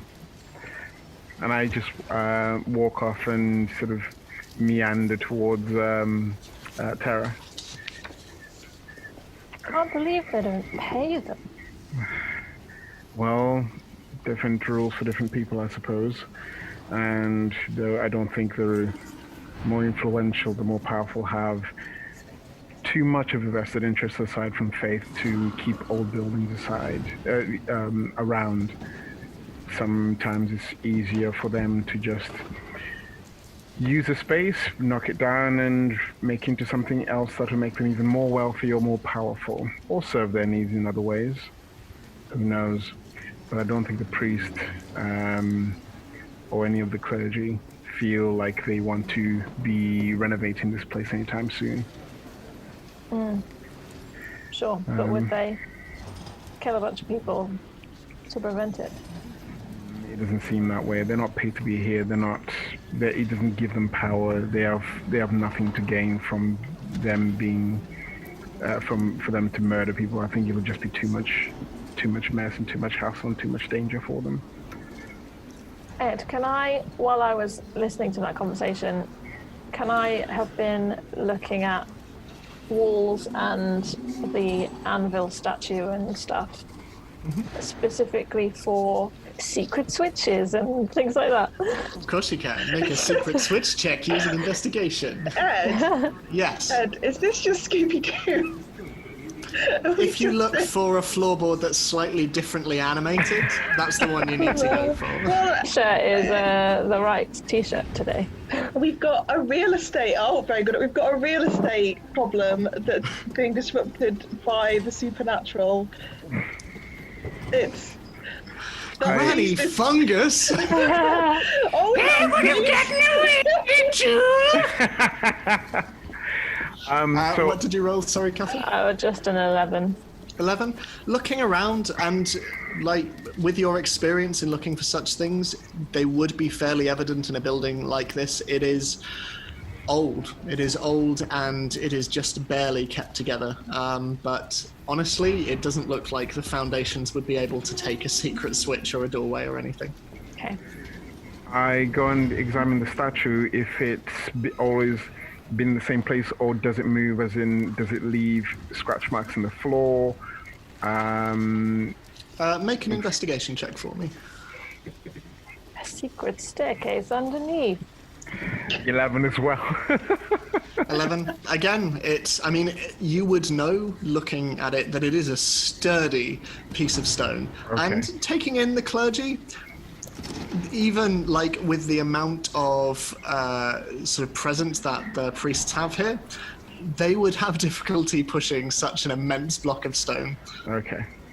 Is there a bookcase where I can like pull out every single book to see if it triggers anything? No, there are not. Look at the tools on the table. Maybe one of them's attached and turns like a switch. Any like light torch thingies on the wall to... For expediency's sake, we say you take the place apart. Nothing. There is nothing. Okay.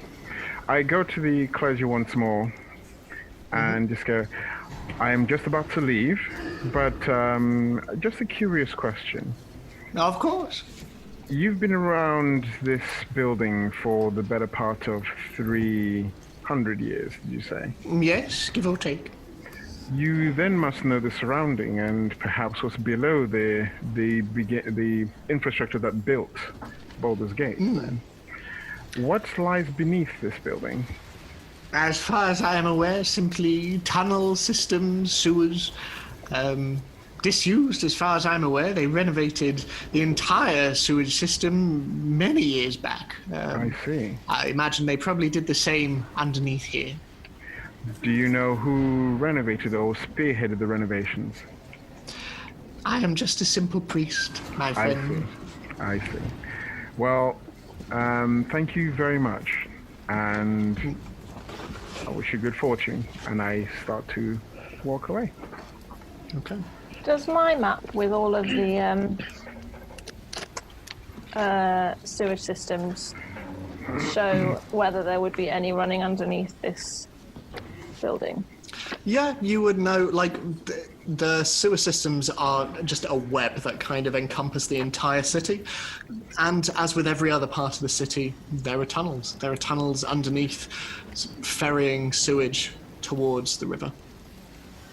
What about the old tunnel systems that are now the undercellar?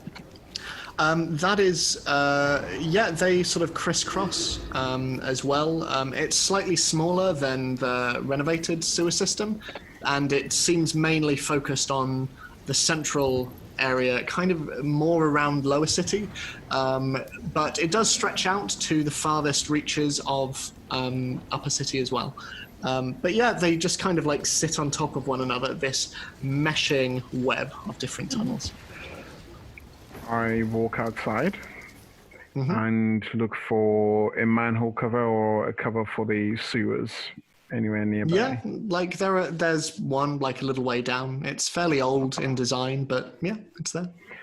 Whilst they're inside, Ed, could I have looked around to see if there's any tracks that look like they might be made by bony feet? I know that the thing floated, but... Yeah. Make an investigation check. If I'm looking for tracks... Oh, survival. Yeah, if you're looking for tracks, survival in that case, yeah. And yeah, just any tracks that look out of place. Okay, sure. Basically. Make a survival check. 10. No, I mean, it's like even with your fairly keen senses, no, doesn't appear to be anything. I'll Oh, go on. I was going to say, obviously, I have some fajitas. Did I go inside? Yes, you did. Right. You did go inside. Yeah. Okay, let's imagine I've just been standing very awkwardly with like my hands gripping a pew, or I don't know if I had pewed. Again, I missed the description, so I'm just So it's a pew, yeah. just like white knuckling, just sort of like I am suspicious of every single clergy member in this building. I do not trust them as far as I can throw them. Make a general insight check for me, I'd then. love to make an insight check. Sus those priests. Right, hold on, let me show my insight is 18 altogether. 18. So wisdom insight, not bad for... Even despite your disdain for all Yeah. things religious, you have to begrudgingly admit to yourself, these gnomes seem all right. They seem okay. Do me and Tara see her white knuckling the pews? Because she's off to one side, and like she, especially amongst the slightly smaller clergy, she's, with her tall hat and with her displacer beast stood next to her. She's. I think after Dalifar leaves, I just go and like, it's okay, and like take it. I let myself be led.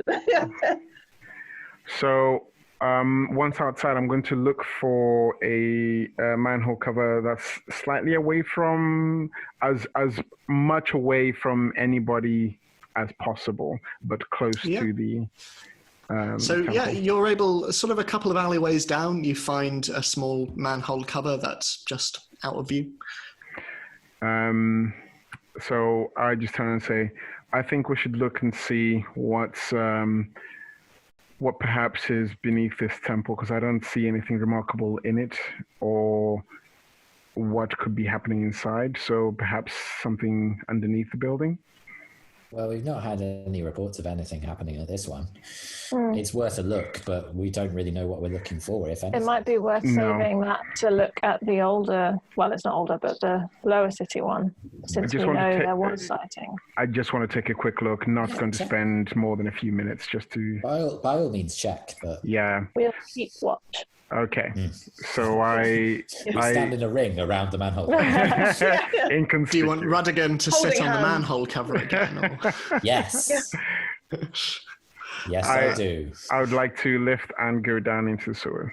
Okay, for expediency's sake, you walk around, it smells quite a bit, but looking around, and certainly from your knowledge of architecture and looking around, you see that, while renovated, like these tunnels are still significantly older than others that you've seen within the city, and you manage to get underneath the actual temple itself. And looking around, you see sort of where the sewage comes from and where it leads, but yeah, it is just hollowed out tunnels full of sewage water and refuse. Okay, I go back up and report as such. Okay. Right, I shall make we... sure that Ruddigan moves out of the way on time. I don't keep Dalifar in the sewers longer than he needs to be in there. Scarlet, do you have one of those cleaning spells? I've used, whatchamacallit? Oh, it's got on my head. Yes, precipitation. Yes. So in front of you, as Dalifar is debriefing what he found, you see the dirt just sort of come off his glorious, luxurious white beard and slowly fall to the ground, staining the snow below him. It sort of looks like a bird's eye angle, like awful snow angel. It's not fun. But yeah. So where is everyone wanting to go next? To the lower city. Yes. Okay. Yeah. Are we going to investigate that temple tonight, or?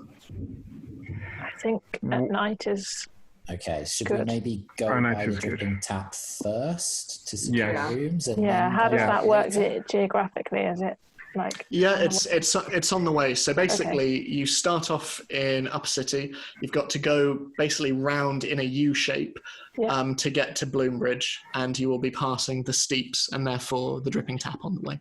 Okay. Didn't Granny keep our rooms free? She did, yes. Yeah, I think we're still paying for them. Yeah, I think we're still paying for them because Yeah, we didn't know if we were going to stay overnight. I told her that we were. I went back to get Rudigan. Yeah. Yeah, she said she'd keep them on retainer for you, and you could just settle up when you do eventually head off. Yeah. Well, Okay, hopefully then we'll maybe have we received a hefty reward by then. So, Well. Then maybe we don't need to go by the Dripping Tap then. Okay. So shall we? well, if we're literally going past there, then we could just poke our head in and say we're coming back later. Okay, let's do that. So we head to the Don't Dripping need to Tap. like. What time is it at the moment? So it's around 5:30 at this point. So it's coming up to curfew, and even now you can hear the bells starting to ring in the distance. Mm-hmm. So if we're going to go visit the other temple in the lower city, what time are we wanting to go there? Late, because it'll be dark, and it'll be easier for us to sneak around. Or at least just post kind of people whenever people would stop using it.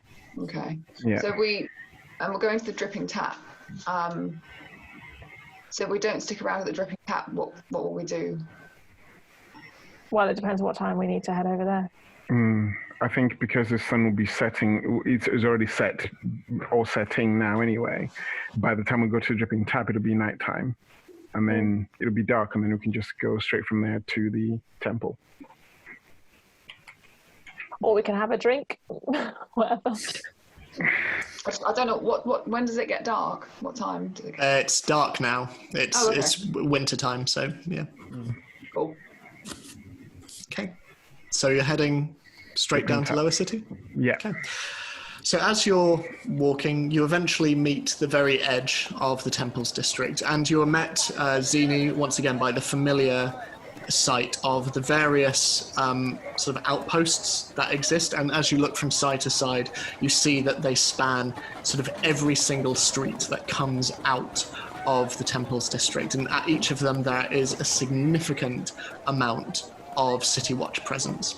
But you present your scroll from the Eidelwhents, and you present your City Watch tokens, and you're let through without much fuss. But as you're walking out, you can see that the City Watch presence that you saw, Zini, has almost doubled, because in front of you, in the market space, the huge market space in front of you, it is packed with people, all of whom are looking directly towards the Upper City and the Temples District.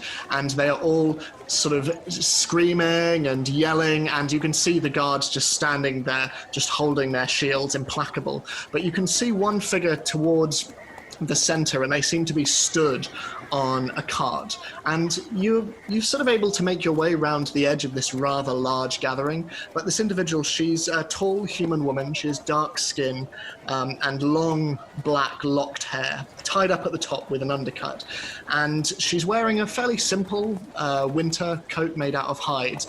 And she's shouting in the direction of the guards. And she's just saying, "And we have had enough! We are blamed for murders we have not committed, and even now, fellow citizens of Lower City, citizens so graciously employed by those who line their pockets and their streets with the taxpayers' gold, they are thrown in prison to await an unfair trial. They say a beast in velvet walks these streets, but last time I checked, none of us can afford velvet." And everyone starts cheering and yelling. And you're slowly making your way around the side. And as this is going on, she continues shouting. But ultimately, this is an excuse. It is an excuse to further the divide that exists within this city. They say there is a conspiracy, that these murders prove that we look to rise up against our betters, but it is a lie. Because they have always looked at us with scorn and suspicion, and it won't be long before Upper City, this ban is made permanent. We will lose out on work, we will lose out on money, and many of us will not survive the coming winter months. Our taxes are already too much for many of us to handle, and the cost of living is rising. The poor are dying, and the rich are getting richer. And how long until other cities in the Lord's Alliance take note? How long before they follow suit? How long before they follow the example of the benevolent patriarchs of Baldur's Gate? And as you eventually make your way to the other side of the Wide, you see that people are now starting to pick up vegetables and fruit, and they are hurling them in the direction of this long line of City Watch who stand there bringing up their shields along the edge of the Temple District. But eventually... So wait, sorry, is this in the Upper City? It's right on the edge of it. So basically you've got the Upper City, and then you've got the Wide that kind of exists in one corner of the city, and it's through there that you get to the Lower City. Right, but is it on this side of the gate, the Upper City side of the gate? No, it's the area of the Upper City that is still accessible. It's the temples in the Mannerborn district that you're unable to get to. Oh, I don't think I realised that the whole thing wasn't just blocked off. Okay. Yeah, so it's just those areas. Okay. But it is colloquially being referred to as the Upper City ban, because the Wide, while in Upper City, is kind of open territory because it's where the markets are, it's where the Basilisk Gate that you entered the city from, it's where it comes through, so it would be hard to shut that off without getting rid of merchants and trade entirely. So the Upper City isn't complete, isn't all complete. I'm sorry if I'm repeating the question. It's not all completely shut off, it's just certain areas. Yeah, so it's temples and Mannerborn, and those are the only districts that exist in Upper City, and then you have the Wide, which is the market area. I'll send a map across, but yeah. Okay. I have a map. You do? I can show you again. Yay, map time! So the Wide isn't a district? No, the Wide is just an area of the city where trade happens. But it's technically in the Upper City? It's in the upper portion of the city, yeah. Can you see that?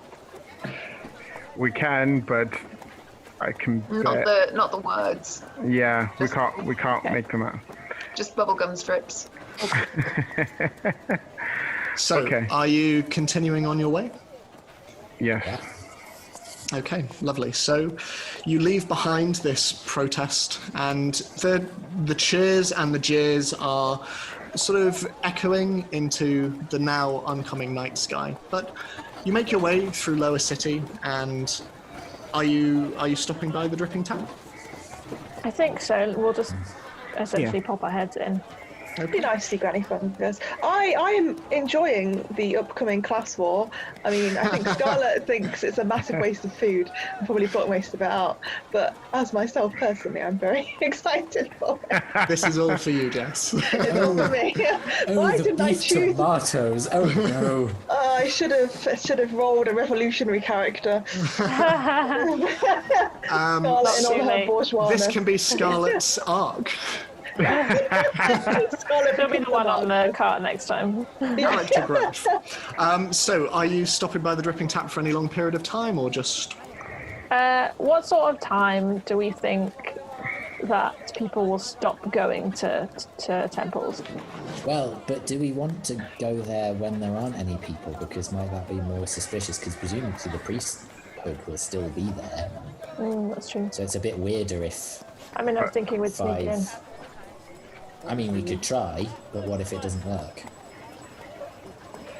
I guess we could go towards the end of it being open to the public, and then if we think it might be useful, go back, then we can do that. Okay. Yeah. Yep. That works. Okay. So we don't stay in the tavern for long. We say hi and we go. Hey, bye! And then you head off. I love it. All to prepare our rooms. Yes, yeah. She sort of comes up to each of you and gives you a squeeze round the knees and just goes, "Your rooms will be ready as soon as you come back, okay?" Okay, thank you, Granny. Thank you. Okay, it's so good to have you back. I thought you were going to be gone for much longer. Oh, come back soon, okay? Okay. Okay, bye-bye. Right. Please don't kill her off. Don't you dare. You do realise we are kidnapping her and taking her to everywhere else we go. Oh, we're going up north. Okay, Granny. Come on. I've always wanted to travel. So you head towards Bloomridge, and once again, you notice the significant change in the different districts as you make your way over from the fairly sort of trade-heavy steeps through eventually to the rather more sort of elegant, though nowhere near as affluent as the upper city district of Bloomridge. And after some time, it eventually gets to around, I'd say, 6:15, you eventually find yourself in front of a simple stone building, again with a fairly boxy design and porticos around the side. And above its large open wooden doors, you see the image of a hammer over a cog. And this is carved out of iron and hangs above the door. And it is quiet. It is quiet at the moment, and the snow continues to fall, but the doors remain wide open, and you can see a little bit of flickering candlelight from inside. Same thing again. Are some of you staying out? Some of you going in, or all going in? I'm going. I would like to sort of just have a quick look around, see who's about, and just take note of what kind of people are outside, and potentially from what I can see from outside before we go in. Mm-hmm. Yeah, may I do that as well? Yeah. So if you both make perception checks, and what are the rest of you doing? When we read about this sighting 20 years ago, did it say, was it in the temple or around the temple? What was just around the area? Okay.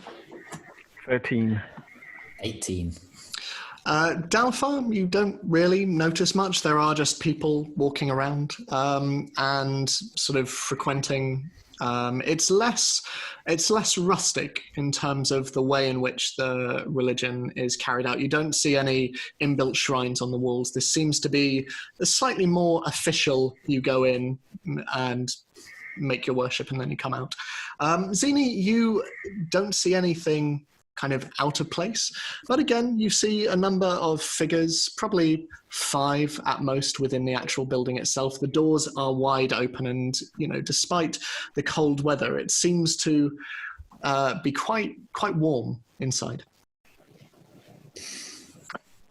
Scarlet? Yes, Tara? What kind of magic did you say it was? Well, the creature used necromantic magic, mostly, which is, raising the dead, or using the power of the dead, which makes sense given it is animated bones. But oddly, in the room, I could sense a large amount of transmutation magic, potentially to do with the mirrors, but... And that's what? Turning stuff into other stuff? Essentially, yes. It's, okay. You have one thing, you would like it to be another thing, you transmute them, the Philosopher's Stone, anything into gold, all that boring business. So it does literally turn it into something else. It's not just that it seems to be the other thing. Yes, if it was seemed to be, that would be illusion magic. Right. Okay. Do you have a way to find out if there is any of that kind of magic in a place? I think I have some. Does Oriana just put her hand up? Hello. Actually, I don't think I've prepared Detect Magic for today, actually. I'm pretty sure when I was looking at my spell list, if I have it. What a shame that no one here can do. Am I anywhere nearby? I assume you're with us, yeah. I think I'm thinking, and then you can... I think Dalafar and Zini walked off. And I will cough very loudly. Oh, yes, Oriana. And shuffle my feet. You okay there? I can see if I can detect any magic, if that would help. That would be wonderful, Oriana. Yes. How long does it, just out of game, how long does it last for? 10 minutes. Oh, okay, that's pretty good. So it only ranges 30 feet, so I'd have to walk around a lot. Okay. Maybe if you walk 10 minutes. around the outside of the building and then go inside. Yeah. Like crouch down and like jump in the air. I will cast Detect Magic. Okay.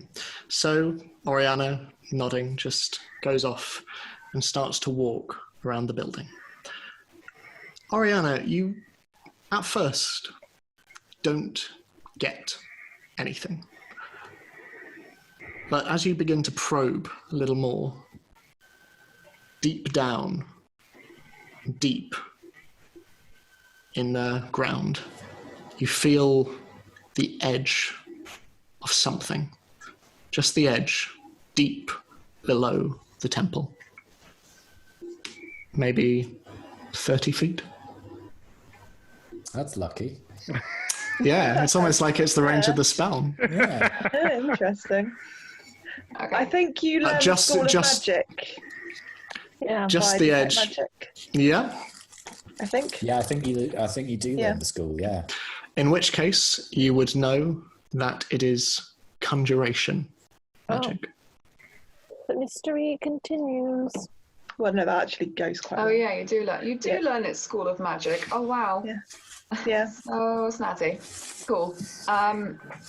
I'll head back over towards Scarlet and Terra and tell them what I've found and what School of Magic it's from. Now, if I recall, Ariana, was it you that looked in the books about the bone claws? And don't they have to be summoned to this plane of existence? And that would be conjuration. Yes. It How would be. long after magic usage can you pick up on it?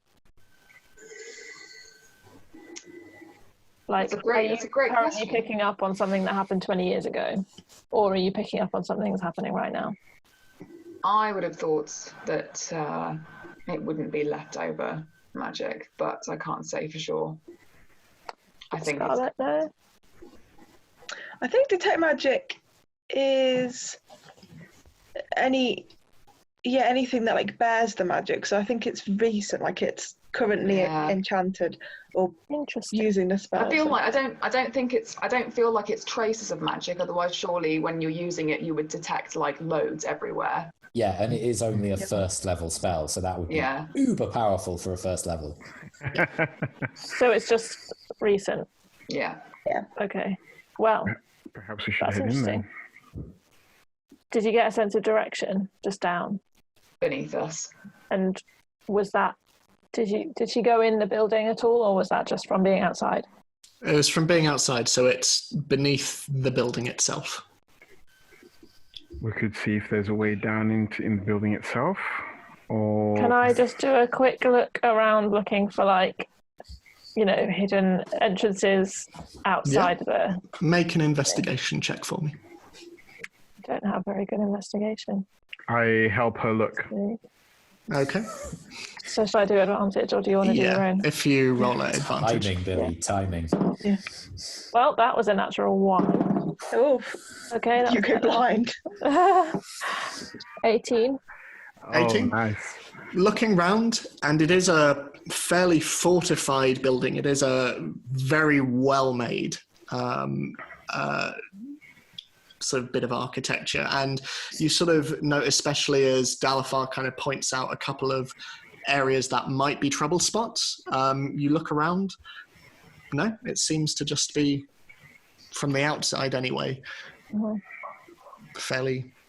Okay, so fairly I said to sound. Dalafar, let's do the same thing we did last time. You chat to the people. I'll look around like the tourist that I am, and I'll let you know if I find anything. Okay. We should head inside then. Should the rest of us come in slightly afterwards to make it look less suspicious? Yes. Also so that we could have a look around as well? Yeah. That's true, yeah. We don't know Okay. each other. Before... Oh, hello, fellow tourist. Yeah, so I start to head in. Okay. So, as you all enter, bit by bit, you are met with fairly similar in design to the one that you saw in Upper City, albeit much bigger. It's a fairly imposing interior chamber. Now, large stone pillars that line each side. You see pews and workbenches again, each facing towards a giant altar that sits atop a four-spoked cog at the other end.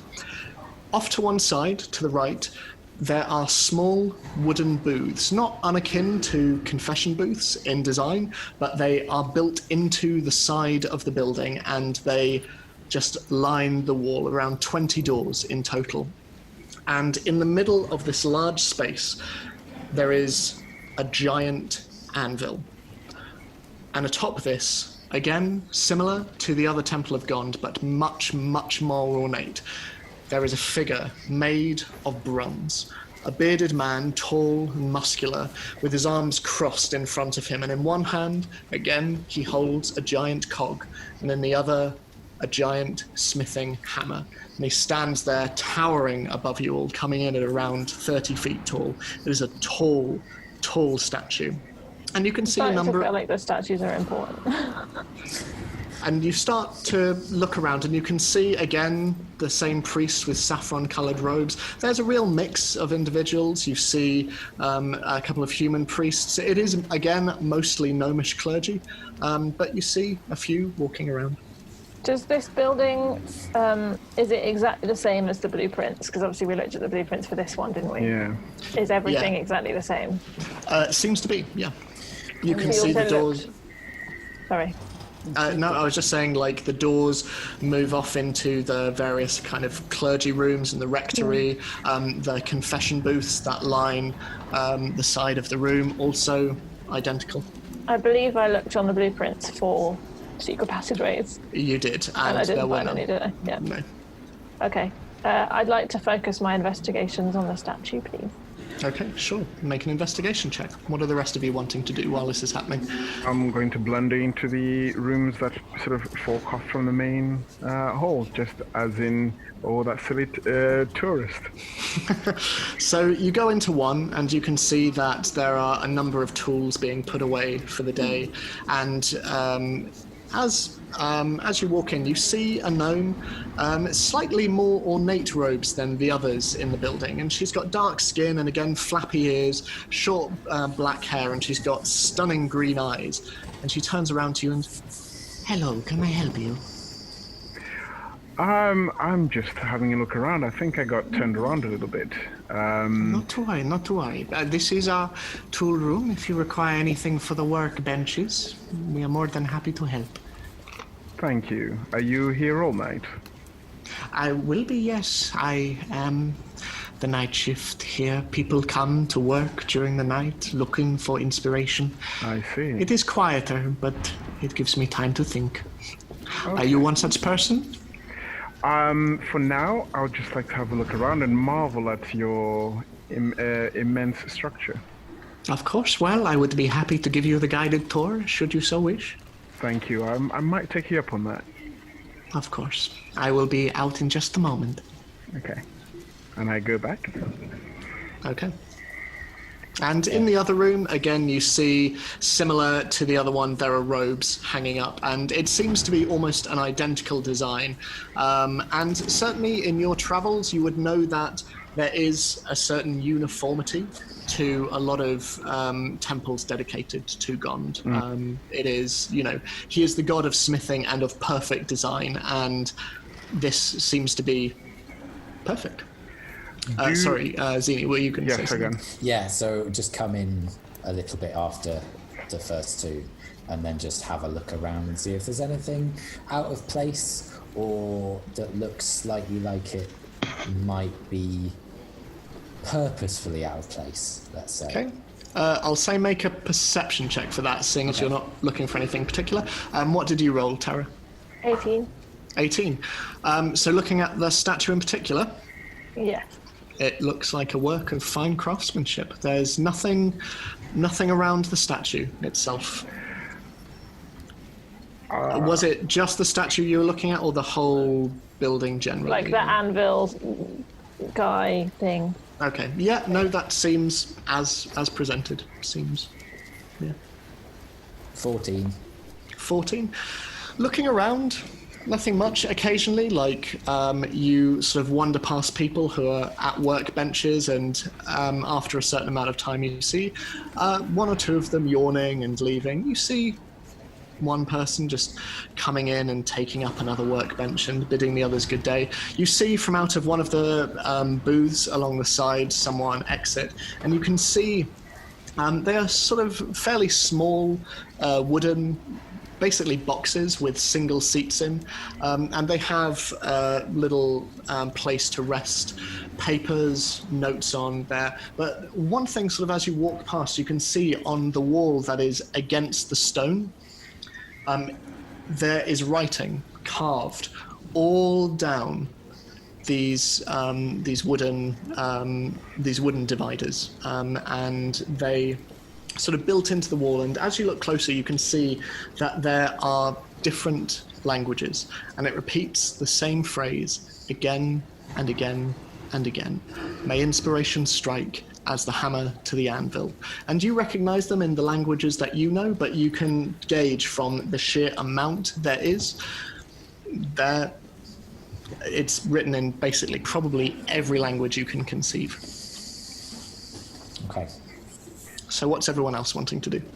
I was going to say, as I'm looking around, I want to see if there is in any way in the walls or anywhere in the stonework that it could potentially move as I'm going from room to room, on the floor, in the walls as well. Okay, make a stone cunning check. So invest. I think it's history and add double your proficiency. I think history. Yep. That sounds right. History. Is anyone else wanting? So history and double my proficiency. Yes. So what you'd add an extra? What is our proficiency at the moment? +3. Mine's +3. Yeah. So you'd add +6. +6, wouldn't it? Yeah. So. Well, but if you're proficient in history, it doesn't matter. It would be 25. 25.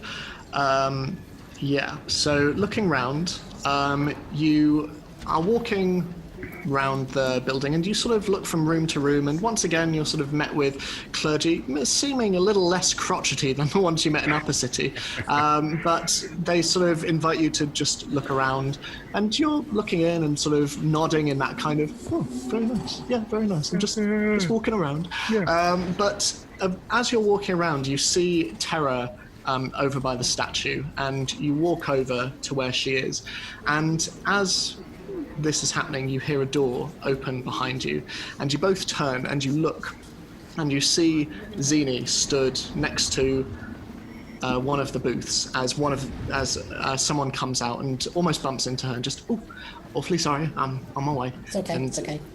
And as you look, and you see this long line of doors, you see that the stonework above them, and each of them are probably no more than 7 feet tall. You see that the stonework above them looks just a little bit different. In terms of construction, they would have to be supported by more than just these wooden booths. Okay. So, is anyone else wanting to do anything? Can I walk back over to the others surreptitiously? Mm-hmm. There's writing on those wooden doors in pretty much every language, I think. It says, "May inspiration strike as the hammer on the anvil." Do you think...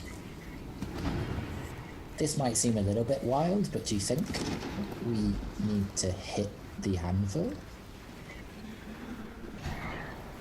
Well, I'm not sure about the anvil, but from what I can see in this hallway, those individual boxes along the wall, they seem slightly out of place. The ones with the writing? Near the writing. So you've got this You see all those wooden, almost confessional boxes. The wall around them seems like it's apart from the other parts of the building. It seems out of place, and I think there might be something on that side that may not be part, or that may not be a regular or publicly accessible part of the building. Or it just seems very odd to me, looking at the stonework. So I might have a closer look. I think checking the booths is a good idea. I think we should. I don't really want to clamber on this statue unless I have to. Are there lots of priests around, or is it just the one doing the night shift? There's her, and she's now come out, and she's sort of looking around and checking in with the now a handful of people that are each at workbenches. But there are 3 other priests walking around. But she sort of looks over and gives a little friendly wave at you all. Oriana and Scarlet, is there anything you're doing while this investigation is going on? I mean, I still don't trust the priests at all. I'm just wondering, with the bone claws, the information we got from them, obviously they need to be summoned from hell, essentially. But they're not organic, are they? They're created. They are created, but they are organic material. They are bone and sinew. But the bone and sinew were materials. Yes. Yeah, so they were built. You would know from the research that you did. Yeah. Yes. Yes, they are built. And this is the god of a craftsman. Scarlet muses this over. Yeah. As you, as the 3 of you in the middle are talking, the priestess comes over and, are you all visiting together? No, we don't know them. So you 2 are together, or? Who's she talking to? To Terra. And Dalifar. Okay. Yes. Yes, we are tourists here together. Well, what would you like to know about the building? Is this the same person that spoke to Dalifar before? Yes, Yeah. it is. Dalifar, have you asked all the questions that you wanted to? How long has this building been around? Well, it was built near to 30 years ago, I think. It was the Eidelwhent family very kindly offered to give us a temple to God in this area of the lower city. And I have been working in it for the duration. It has attracted many people who otherwise would not have access to worship, certainly not as easily as those in the upper city. Is there must have been some stories over the years that you've come across surrounding this building, or indeed in this building? Anything of interest happened? Well, certainly we, for the longest time, many of the city's developments were attributed to this very temple. There was, do you know much of the city, of the history of the city? No, I am trying to learn. Well, this building was built under the design of Carmichael Eidelwhent, now succeeded by his son, Thomas. And Carmichael, he came here, and he built it, and he would come by. But despite his station as a lord, he would come every month, and he would come, and he would pray, and he would meditate on that which God had given to him, inspiration. And he would go and he would build, and he would claim that it was his time spent here. It was his time spent amongst those in the lower city, and God spoke to him. He And must so really as- like. Sorry. No, please go. He must really like this temple. If he has one much closer to him that's much older, am I right?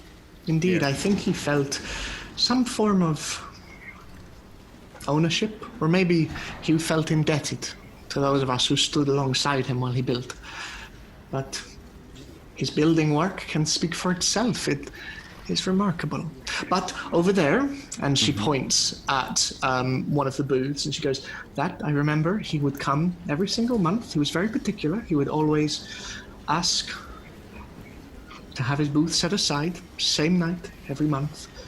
Of course, we would organize it for him. We would bring him food before he went in, and he would sit there. He would sit, and he was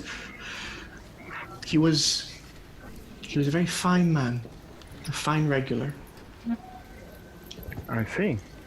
Okay. Fine, undead, rich regular. How long did he stay for when he came? It would be anywhere between 10 minutes to hours. It would be for some time. I remember one day he stayed for an entire day. He was committed. Just An example to all of us. Just out of character, the booths themselves, do they have like drawer curtains you can pull across, or are they just open? They have wooden doors that close. Ah, I see. Okay. So which one was she pointing at? Because there was a few. So there's 20 all along, Yeah. and four in. She points to that one. Okay. Fourth Did he one along. ever bring anyone else with him? Not to the best of my knowledge, no. He would come along, dressed in humble clothing, not unlike that which, well, more to the point, unlike that which he often would walk around in the upper city. Slightly more ostentatious than the folks down here, but he would come on his own, and he would meditate, and then he would leave. Did his son or his son's son ever want to follow in those footsteps to come to this place? I remember him bringing young Thomas when he was much younger than he is now. He was, I believe it probably would have been 40s, I imagine. He must now be in his 60s or 70s, but I remember him coming along once. And I had the pleasure of meeting young Thomas when he was only 10 years old. Only 10. Obviously before this building was constructed, but yes. No, his father's work is in great hands. Thank you. That is most helpful. Not a problem. Let me know if you require anything else. I am stuffed with information about this building. Like I say, I've been with it from its inception. It would be my pleasure to relay as much as possible. Thank you very much. We will do. And Very welcome. I start walking over to the booths and just sort of idly looking at them, but obviously heading towards the fourth one in. And just... As you're walking towards it, you can see embossed with a sort of brass plate across the top of it. It's sort of dedicated to the Eidelwhent family, just atop the fourth booth. I step inside. Okay. You see what Zini saw. You see in Dwarfish, you see in Common, and a whole host of other languages. The same phrase again and again and again, just all along the side of the wall. Is that in all the booths, or is it just in this one? Sorry. Poking your head in each of them, you see it is the same. It is the same design in each of them, impeccably recreated, just carved into the woodwork, different languages. I look at the wall to see if there's any way the wall can move. Make an investigation check. Or check. the floor itself. Okay. Okay. Ah, sorry. What are the rest of you doing? 14. Moseying around, trying not to look too conspicuous.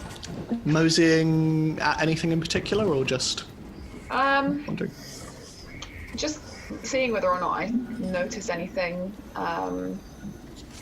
that seems out of place. Okay, make a perception check. What was it you rolled, sorry, Billy? 14. 14. You look over the wall and you sort of like press it a little bit. I'd say, considering how strong your earlier roll was in terms of the structure of the building, whatever this wall is, it is hollow. It is not, there is nothing behind it. I look for a switch of any kind, or a lever, or a keyhole. Make another investigation check for me. What is everyone else doing?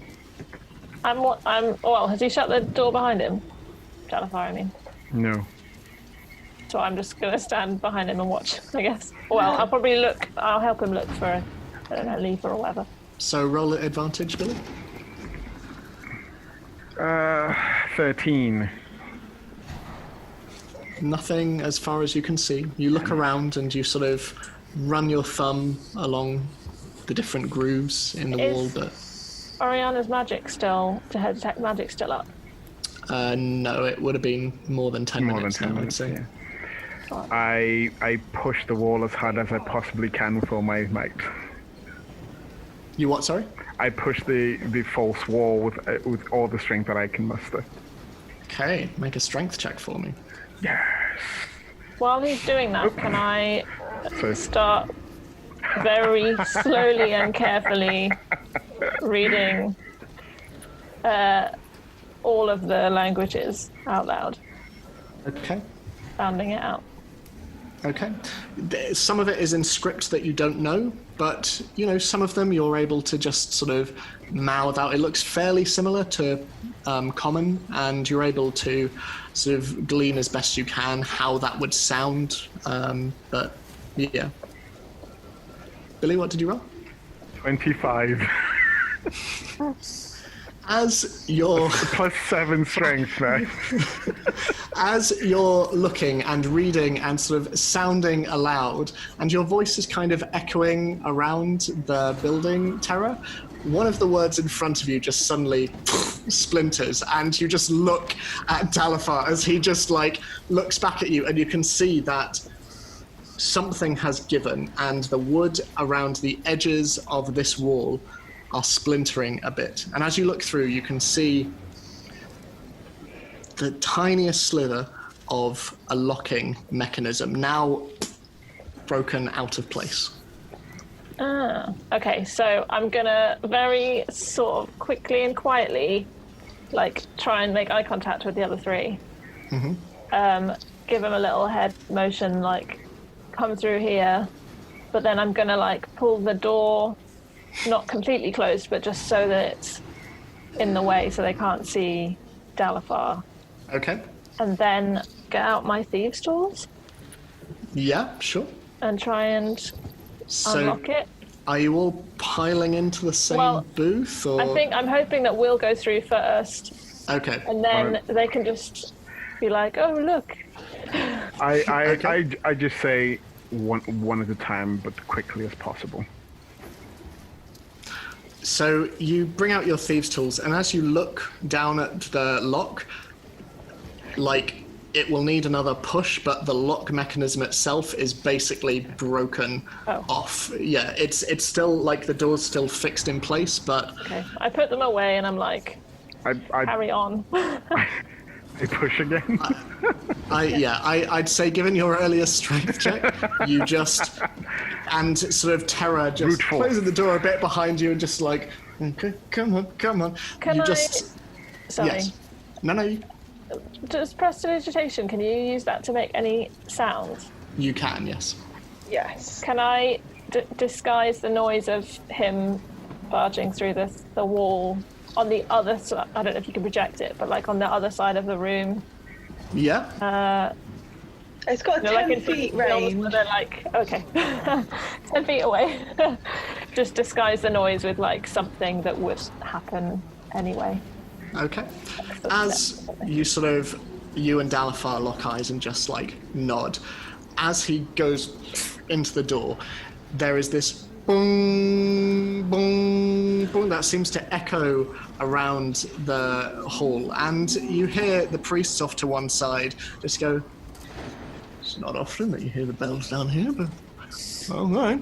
And as Dalifar sort of looks back at you, you see that the door is now open. This false wall is now open, and a dark room is in front of you. Small, and as you look up, you see a skull just hanging in the air on the opposite wall. And you look at it, and it is grinning. And as you squint your eyes a bit, you see that it hovers inside a brown locker. And underneath the skull, there is a robe laced with sinew and laced with bone. And as you step in a little bit, both you and Dalifar look around, and you see that it appears to be a small, squat, square changing room. And on the other side, there is a wooden door. Can I usher the others in? And then once we're all in, can I use mending on the door? Yeah, sure, I'll allow that. So the rest of you sort of hearing this loud bong, sort of you each just kind of as surreptitiously as you can, like each one after the other, edge into this same booth, expecting it to be a much tighter squeeze than it actually is. But as you come through, you see a small room open up. And Zini, to you, it is, once the booth is closed behind you, complete blackness. I slip my goggles on. Okay. Yay! So Again. Sorry. No, you go. If they then opened the thing to this little booth, would they won't see that we've made a big hole in the wall? After Zini comes in and she puts the goggles on, and you have that same initial, skull in front of me, just on the other side of the wall. Terry, you just sort of, as best you can, you push the splinters of the edge of the door against the wall and just cast mending, and you see it start to knit itself back together again, and you can see the springs of the locking mechanism just back into place, and it seems to be, from what you gather, as it was. So you're now in a small stone changing room with a small wooden bench off to one side and a small wooden locker with bony robes and a skull-like mask hanging above it. So it is Scooby-Doo. Does it look the same as the monster that we saw? No, it looks like garments made out of bone and marrow, but no, by no means is it the creature. Yeah. Do the robes look ceremonial rather than costumey? Make a religion check. And it must be noted, as you each kind of examine this room, it is incredibly dusty and there are cobwebs everywhere. This is a place that has not been frequented in a long time. Religion. That's a 17. It looks like this is probably not a costume. They're probably robes of some kind. And this is the only room. There isn't a further room beyond that one. There is a door on the other side of the room. Door. I go and put my ear to that door. Okay, make a perception check.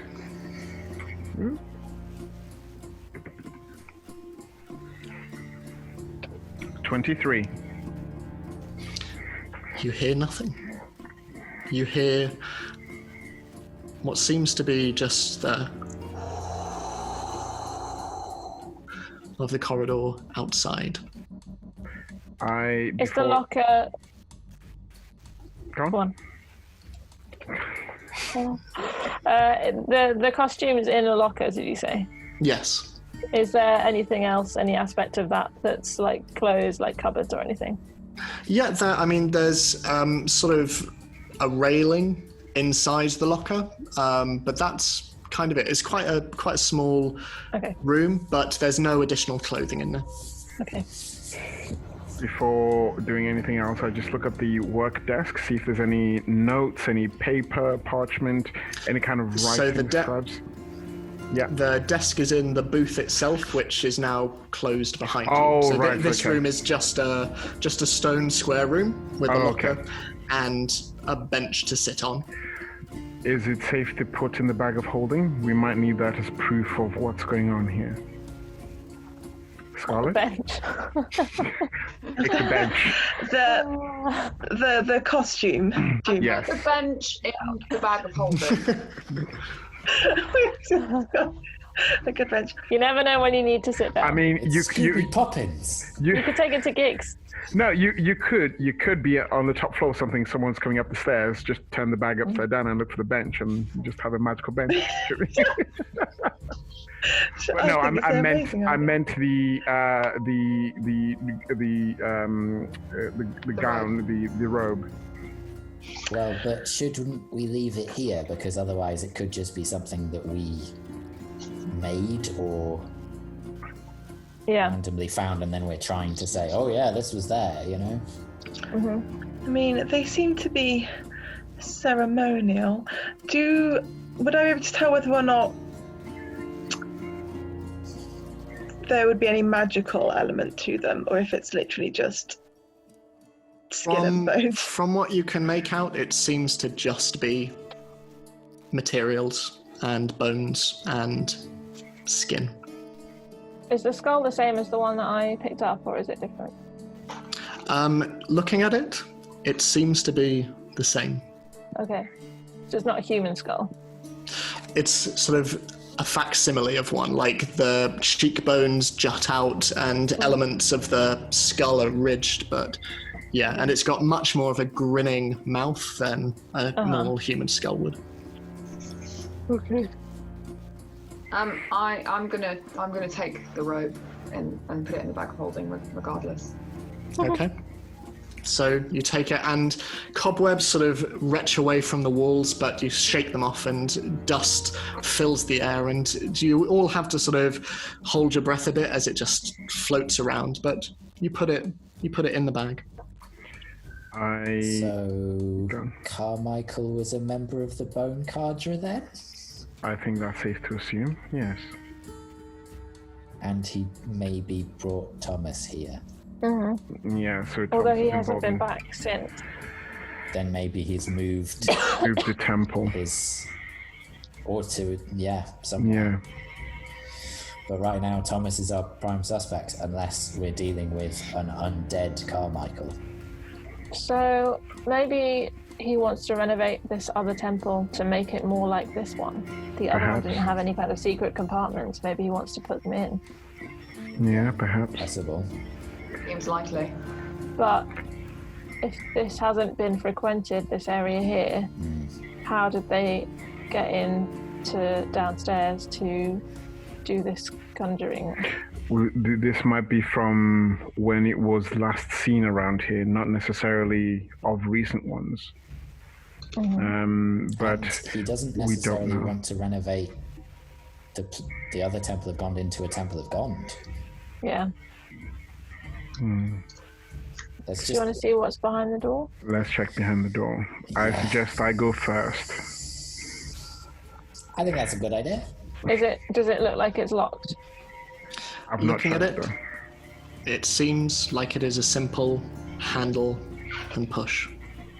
It's a push, not a pull, because Dalfa doesn't like pull those. Can I just check it's not like trapped or anything? Yeah, make an investigation check. Yeah, Scarlet, you and I take up the back, do you think? You've got an anti-trap. Hence why I said I should go first, yeah. So I mean, I rolled a 3, so 6. Just rely on Dalfa. Always Tara, you look through, and as far as you can tell, doesn't seem to be anything. Okay. I say, well, do you guys want to stand back in case it is a trap? And I slowly open the door. You do so, and it creaks open, rust and dust coming off the hinges and floating down in the dusky air around you. As you step out, you are met with a corridor that stretches from left to right. And as you look across, you can see that, including yours, there are 20 doors, all down this long corridor, all identical to yours. And you look, and at the other end of the corridor, there is another wooden door. Fairly simple, but larger than the others, just at the other end of the corridor. Okay. I step out and I motion to everyone to join me. These other 20 doors, would we have a sense, knowing, what's kind of around us, what they might go to? Because we haven't gone down, have we? We're still on the same... Yeah. level. Looking at them, there are 3 doors to one side, and the rest make up the other 20 of the booths. Mm-hmm. As far as you can tell, these doors run exactly perpendicular to... so they might all be designated for different people. Yes. So this was Carmichael's booth with his booth. costume. So we're looking for at least 20 other people. Yeah. So, shall we see what's behind the big door at the end? Think so. I Did we approach get- it cautiously. When we were walking around the building, with hindsight now, do we know that actually we saw that it was a different shape on the outside to the inside? That makes sense. No, it doesn't seem to be. It's like this is a fairly thin corridor, and it just kind of looks like, from the outside, just a fairly thick wall. But Okay. yeah, probably wouldn't be overly noticeable. No. Okay, not invisible or anything. So So I you're hit moving towards the door. the big ominous door. You get there, and on its front there is an iron lock. And as you try the handle, it does not budge.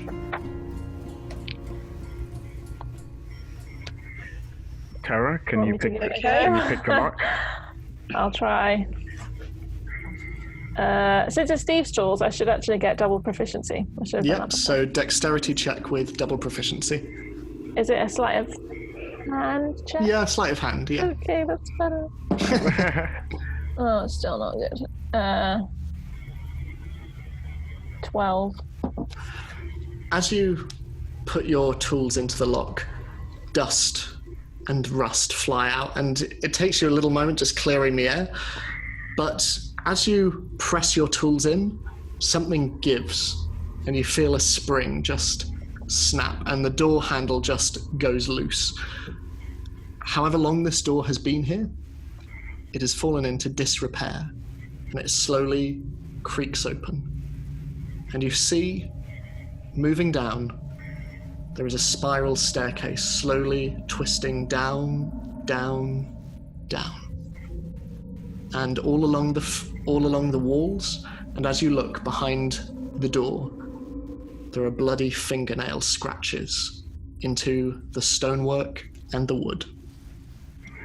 Wait, where are the scratches? All down the spiral staircase. On the stairs? And the walls and the door.